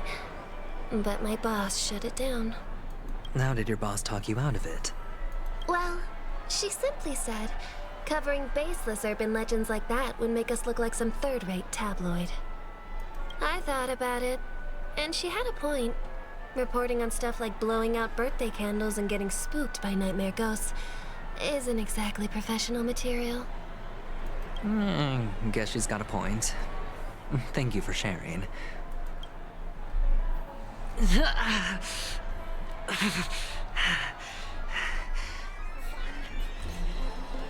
is what most characters feel when you're about to pull a 5-star. Were you wanting to talk to me? Sorry, I thought you were checking out something behind me. Is this a gift? For me? Are you sure this isn't some kind of mistake? Yes, it's for you. Just take it. Is this for real? Someone is actually giving me a gift. Not for my parents, but for me. Thank you. Thank you so much. No, it's not much. I just want to ask you something. I knew it. What's on your mind? Are you trying to ask about my father or my mother? Neither. I just wanted to know if you've ever heard about death in the dreamscape. Oh, you sound just like my father. Always warning me about danger, even in dreams. He's an Intellitron, so his dream entry methods are different from us organics. Can't count on him to protect me if something does go haywire. Funny, right now I'm still under his protection. How ironic. Okay. I don't want to know how you were made. Hey, stay positive. Gold will always shine one day, right? The Devil of Soulglad, Dangers in the Dream, and Nightmare Ghosts. Well, surely death is a popular topic in this sweet dream granted by the family. I've collected a bunch of rumors, but no useful clues.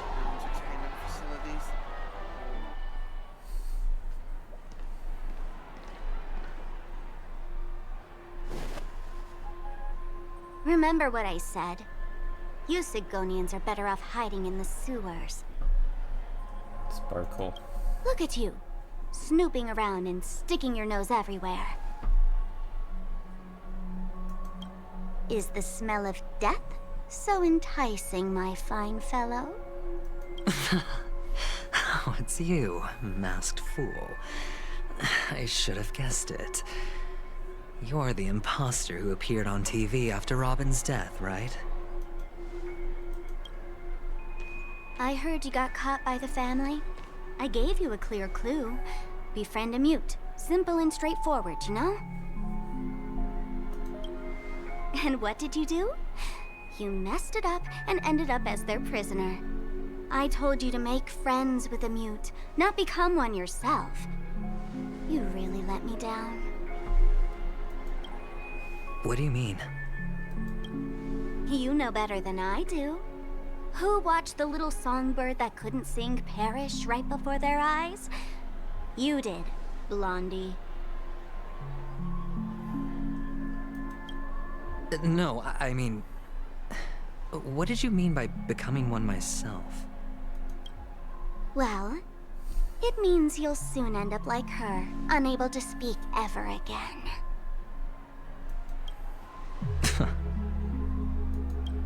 But it's a good thing if you ask me, because... Because I'm getting closer to the truth, right? Oh? Why else do you think I'm handing out cheap trinkets all over the streets, fool? All part of the act. Fool's bait. The more pathetic I seem, the more likely you'll come sniffing around. So, now that I've drawn you out, will you reward me with an answer for my efforts? Why should I help you? Don't you want to see Penacony descend into... chaos? Well, I can make that happen. I just need an answer to one question. Back then, when you asked me to find a mute, did you really mean Robin?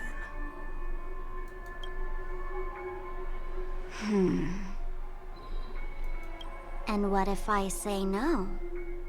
The bird. Then I'll thank you. Oh, the word no has never sounded so pleasing. Well done. I admit I underestimated you, but what difference would it make? Let me tell you something. There were 2 mutes, but one is dead now, and the other, though he's still in Penacony, I'm afraid you'll never find him again.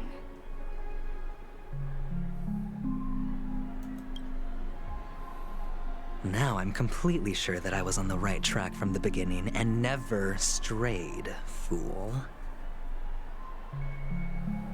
Right now, there are only 2 things missing from my grasp.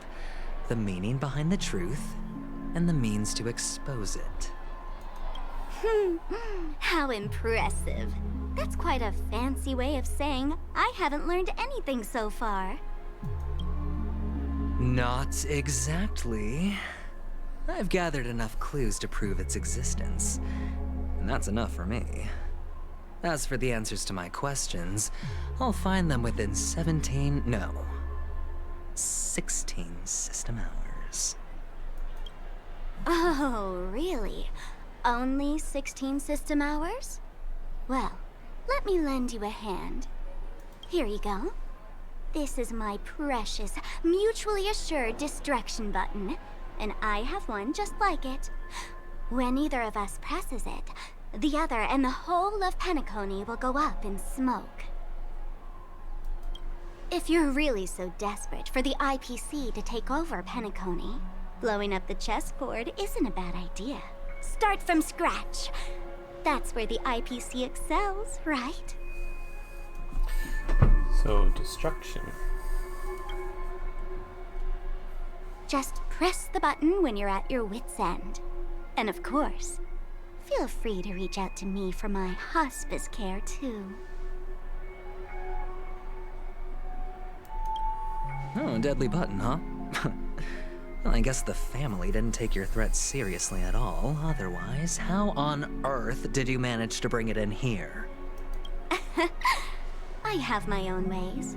That's all you need to know. Well, I'm afraid I'll have to decline your offer. Who knows if your little gadget will actually work. By the way, I have no plans to search for the other mute friend you speak of. But it's good to hear that he's still here in Penacony. I'll handle the rest myself. I'll orchestrate a grand finale for the downfall of the family. And at the climax, the walls will crumble, people will wake up, and those who couldn't speak will find their voices again. When that time comes, go ahead, press the button, light up the sky with a magnificent fireworks display for me. Catch you later, fool. You're still talking big, but sure, if that happens, I'll stay true to my word. Just don't let me down now, okay?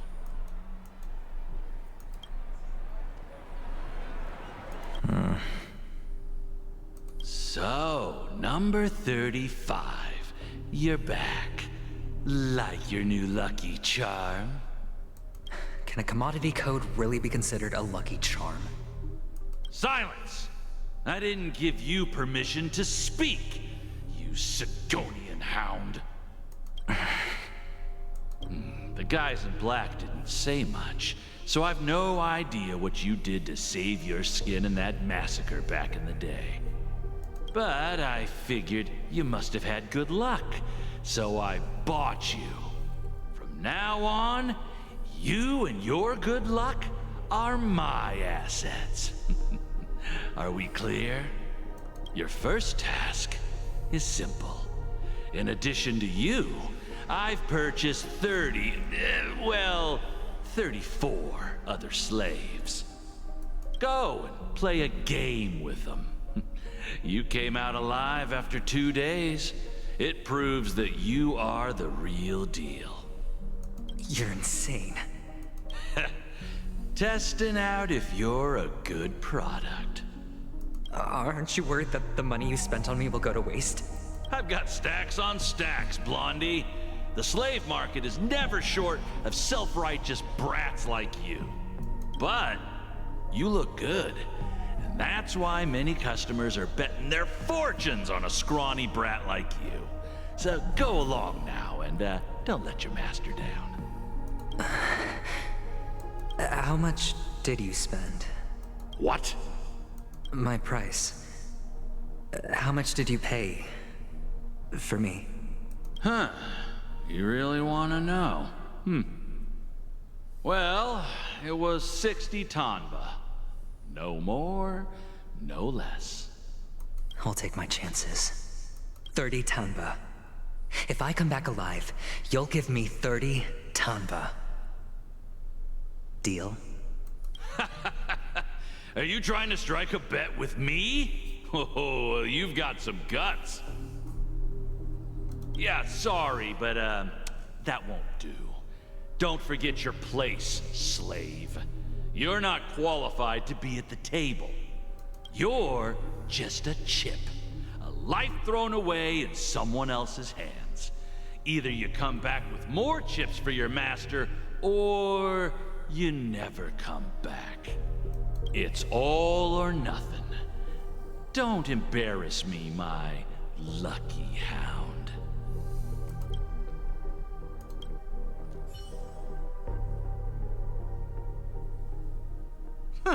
What brings you here, Gallagher? Some friends from the old days. Do you have a moment to spare, Siobhan? Oh, I have the whole day to spare. Ladies and gentlemen, welcome to Dream Jolt Hostelry. This bar offers a wide variety of drinks, but we draw the line at Soulglad. Why settle for ordinary when you can experience extraordinary? We're dedicated to serving up nothing but pure joy and laughter. What would you like to drink? I'll whip it up for you. Oh, look! A lady as cool as Serval. Who's Serval? Will you, introduce me to her? Huh? Oops. She's heard us. Just spare them, my esteemed bartender. I'll take over the bar today. I'm getting up there in age, and I need some practice before I forget the skills that used to put food on my table. Where did you stash the ingredients? They're all under the counter. Since our guests have traveled from afar, shouldn't you whip up some special drinks? That's exactly what I had in mind. Hey, my friends, do me a favor. Go around the bar and bring me any ingredients you fancy.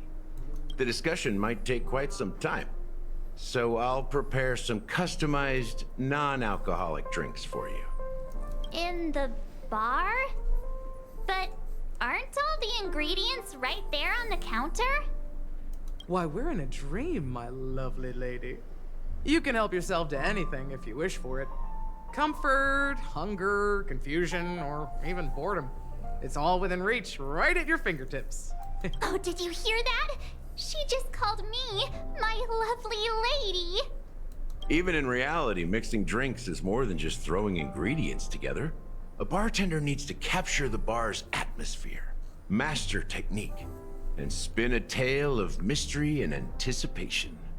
Only then can a perfect drink crafted with a customer's life story be created. In other words, what you get from your drink is down to luck, so don't overthink it. Indecisiveness has no place when it comes to enjoyment. Okay, let's see what we can find.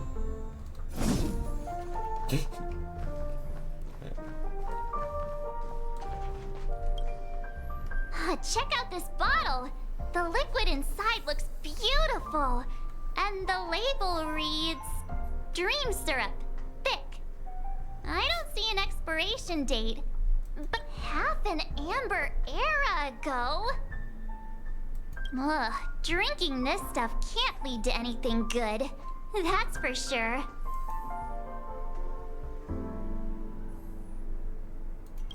That's true, but this really doesn't seem fresh. Did you find the bottle of syrup I've been hoarding? Don't worry, it's all just a dream and it won't upset your stomach. It's been aging for years and should have a refined taste by now. Feel free to have some. It's perfect for entertaining lovely guests like you.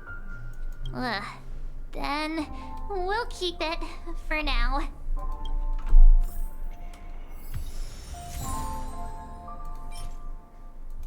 We're gonna find a new recipe. Also, what mission are we on? Fate's Atlas. Ooh. A new player.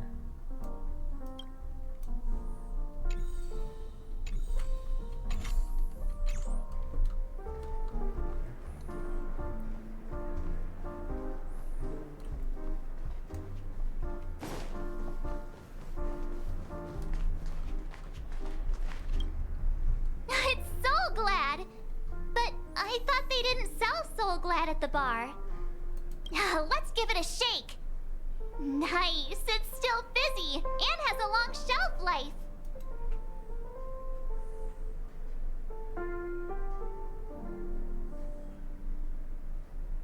Yeah, perhaps. Soulglad is a classic in Penacony, and it'd be strange for a bar not to have it. Why don't they sell Soul Glad in this bar? Did something happen? It's all about the bartender's pride. It wouldn't make sense for customers to come here and order drinks they can find anywhere else. That's the mindset I use when I brew my coffee. You're right, Himeko.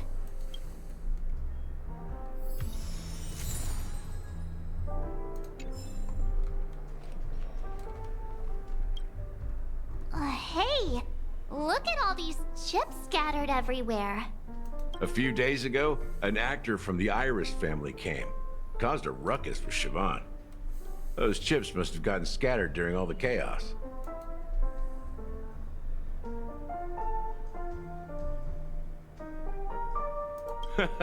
That's a clever metaphor. Yes. That being said, opening a bar in this place, filled with monsters, is quite a feat. Siobhan must have a lot of tricks up her sleeve, right? You'll have to ask her yourself to find out. But I have a feeling she won't budge unless you impress her with an incredible drink. That's quite a stash. Not sure if it's enough. Stay out of my way. I'm looking for Siobhan. Uh-huh? What's all the commotion about? Haven't I made myself clear enough, Miss Amiki? The Dream Jolt hostelry only welcomes guests who want to enjoy a drink to their heart's content. I'm sorry, but I'm not interested in your proposal. But you have the talent. You'll attract a huge audience. You're destined for the Iris' stage, not for this rundown shack. Come with me. We'll become the talk of Penacony, a shining light into every corner of the dreamscape. Please, Siobhan, I really need you. As you see, I'm entertaining my guests. Don't make me repeat myself. Fine. If you don't come along, I'll just sit here and not go anywhere else. Give me a sparkling drink. Sweet. With extra ice.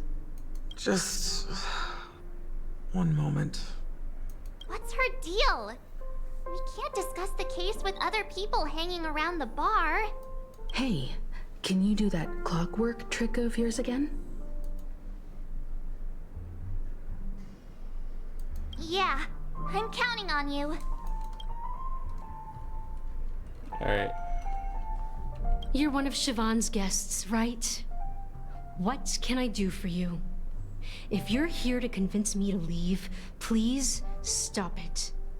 I'll never leave until she accepts my proposal. I just don't get why she won't leave this place. This rundown shack with no customers whatsoever.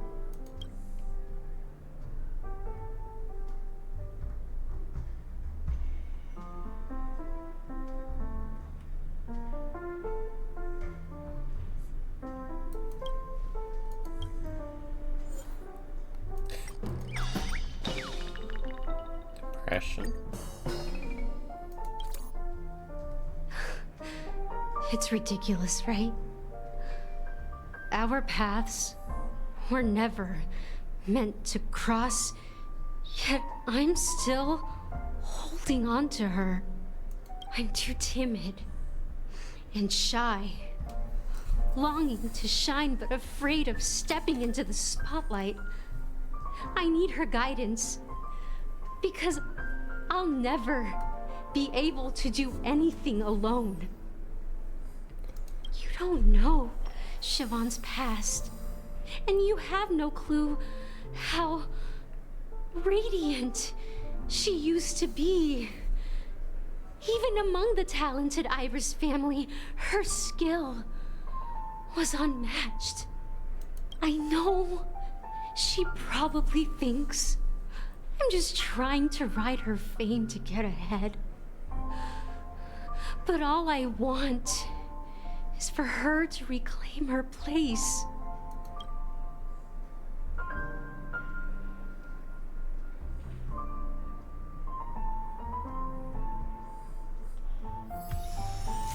She's still not leaving. Maybe I'll have to try again. Okay. I just don't get why she won't leave this place.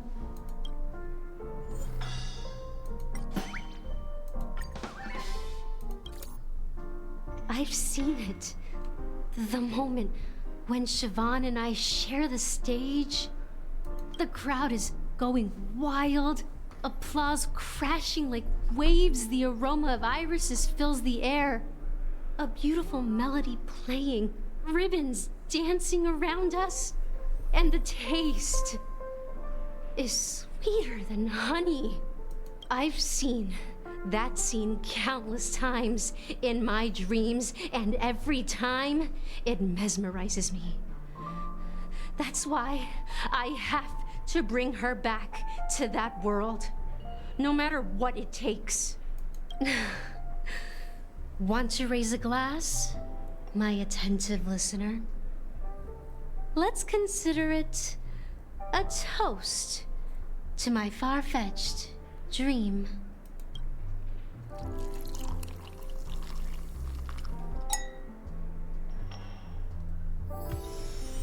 She's still not leaving. Maybe I'll have to try again. I just don't get why she won't. Okay, so anger? Those darn Irish jerks! They're the ones who forced Siobhan into hiding here, running this pesky bar. It's all their dirty scheming. I get it now. She's not leaving because she doesn't want to run into them again. I can help clear the way for her. I can do her a favor. I'll go back and write a letter to the Dream Master exposing the crimes committed by the Iris family. Siobhan will definitely appreciate it. Well, talking to you has got me feeling a bit down. My thoughts are swirling, making my mind clear, and bringing tears to my eyes. Maybe I should find a place to reflect on what Siobhan truly means to me. Here's the payment for the drinks. Please, pass it on to her. I'm leaving now. Amaki has left? That's good for her. Radiant dreams may be enticing, but they're nothing more than dreams. Her drink is on the house. Please keep the money. When you're ready, go to Gallagher. I can tell he's itching to show off his skills. That being said, mixing a drink is way simpler than you'd imagine. Just pick your favorite ingredients, toss them in a glass, mix it up, and it's done. So go ahead, explore the bar, and bring me any ingredients you prefer. Nice work. Let me take a look. You found some interesting ingredients there. Now, take your pick. Each drink has its own unique flavor, and the base ingredient sets the tone for the initial taste and the lingering aftertaste. So, which one would you like to use as the base?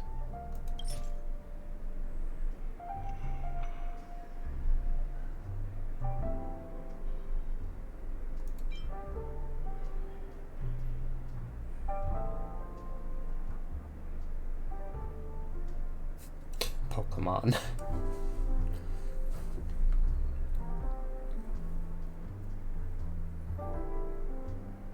The original formula is said to be Nunu's favorite drink.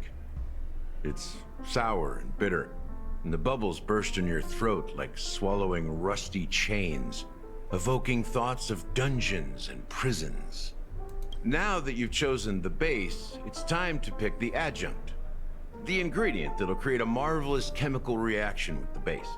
It should give an unforgettable taste without overpowering the main tone. So, what's your choice for the adjunct?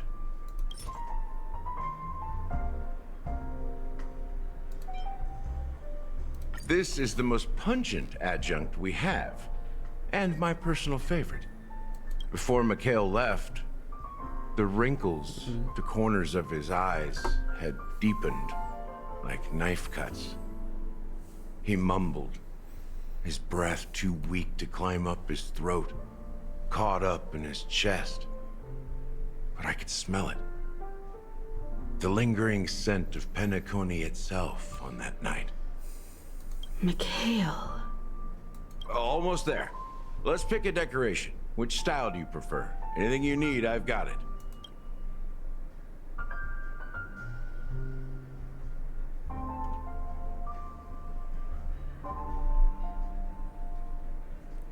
The IPC's favorite.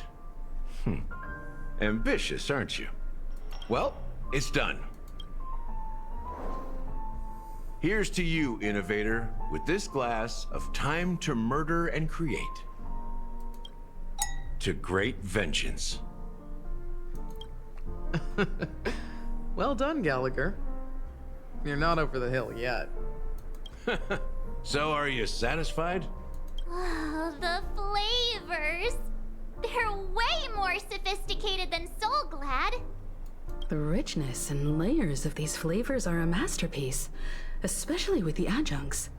I can taste the spicy and sour notes with a hint of sweetness. I'm not entirely sure what it all means. Maybe Mr. Gallagher can shed some light on it. Well, if you're expecting a profound answer, I'm afraid I'll disappoint you. The imagery it implies is pretty straightforward. It's just a glimpse of what this dream truly tastes like. Nothing more. Does this true taste have anything to do with that Mikhail?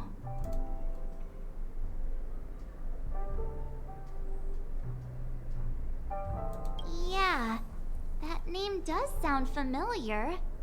When you got knocked out by that masked fool girl, I think I heard someone calling that name. Do you remember? I was right about you. You guys seem to know quite a bit. And now there's no reason to hide anything from you anymore. Let's dig deeper into the case. And of course, I'll tell you a story about Mikhail. All right, let's start with what we know based on the clues the family has. It seems that Firefly isn't a local or an invited guest. In other words, she's a stowaway. She managed to fool me at first. My age must be getting the best of me. But here on the planet of festivities, stowaways are a common sight. You're bound to run into one sooner or later. After the incident, the Hounds wasted no time searching for that girl in both the dreamscape and reality. But here's the thing. We only received bad news, and the trickiest kind at that. She simply vanished, leaving no trace in the dreamscape or reality, as if she had never come to Penacony at all. Huh? Does that mean...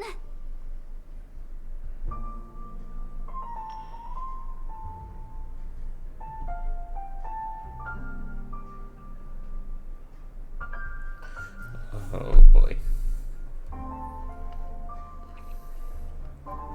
Something else is... Different? Are you suggesting that girl wasn't actually killed?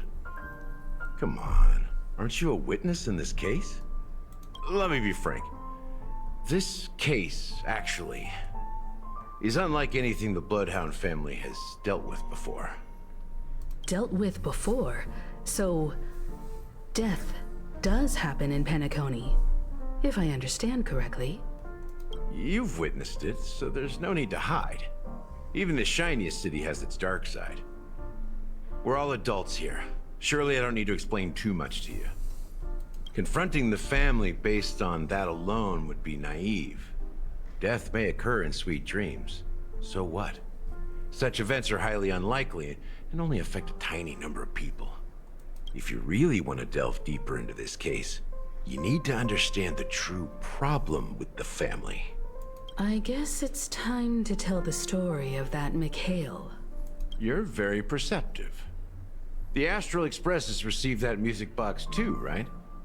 Do you know the secrets it holds? There's a message. Witness the impossible in the realm of dreams. Find the legacy of the Watchmaker, father of Penacony, and thus the answer to the question, why does life slumber? That's the exact wording. Hey, why are you laughing? Wait, did you write it? It's quite poetic. No, but I'm the officer in charge of this case. So how could I not know? I'm sure you must have noticed that this message didn't come from the family. You might have even guessed that the relationship between the family and the Watchmaker isn't as close as it seems. That's just our speculation.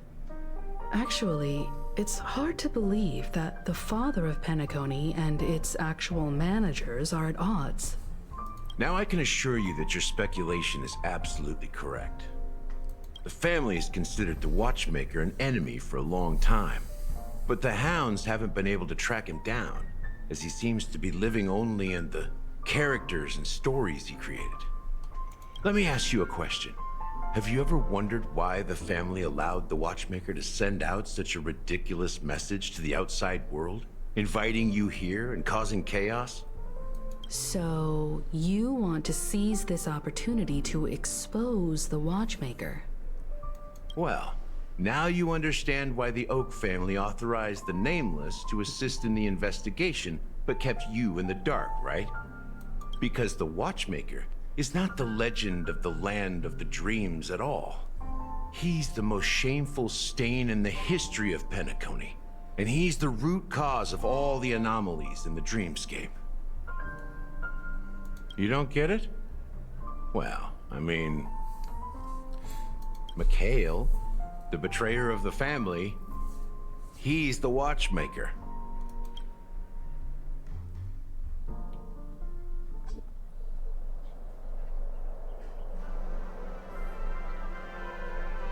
Here we are, Clock Studios theme park, the most popular entertainment center in Penacony. Wait, aren't we supposed to be discussing the Watchmaker? I would have expected you to take us to maybe a library or an archive room of sorts. But an amusement park? The culture of a city reflects its history in the most authentic way. To you, it's a fun place. But to me, it's a prison for the planet's past. You know that Penacony used to be the IPC's prison planet, right? All the prisoners were brought here, helping the Garden of Recollection salvage the leaking Memoria from the Macrovoid. The prolonged exposure to high concentrations of Memoria caused a unique phenomenon. The dreams of countless prisoners intersected and overlapped, and people started meeting each other in their dreams, living lives that were almost identical to reality. But everything has a price, and sweet dreams are no exception. In the end, the dream world was unable to alleviate the suffering of prisoners in reality. One of the prisoners broke free from the IPC shackles and fought for freedom. He is Hanu, the great leader of Dreamville, the great peacemaker, and the faithful companion of the underdogs. History is always written by the winners. However, it's undeniable that Clocky is an animation that draws from Penacony's actual history. These characters not only exist in Dreamville, but also in the distant past. Once you realize this, you'll understand why we're here. There are so many members of the Bloodhound family around here. They just received a lockdown order, supposedly from Sunday himself. Who knows what it's for? Alright. And on that note, we're going to head out.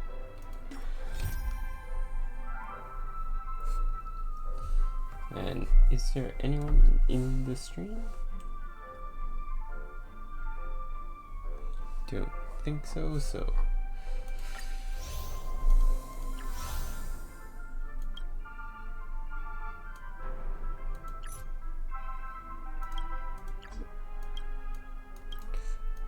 So we'll probably finish the story next next time. So, yeah.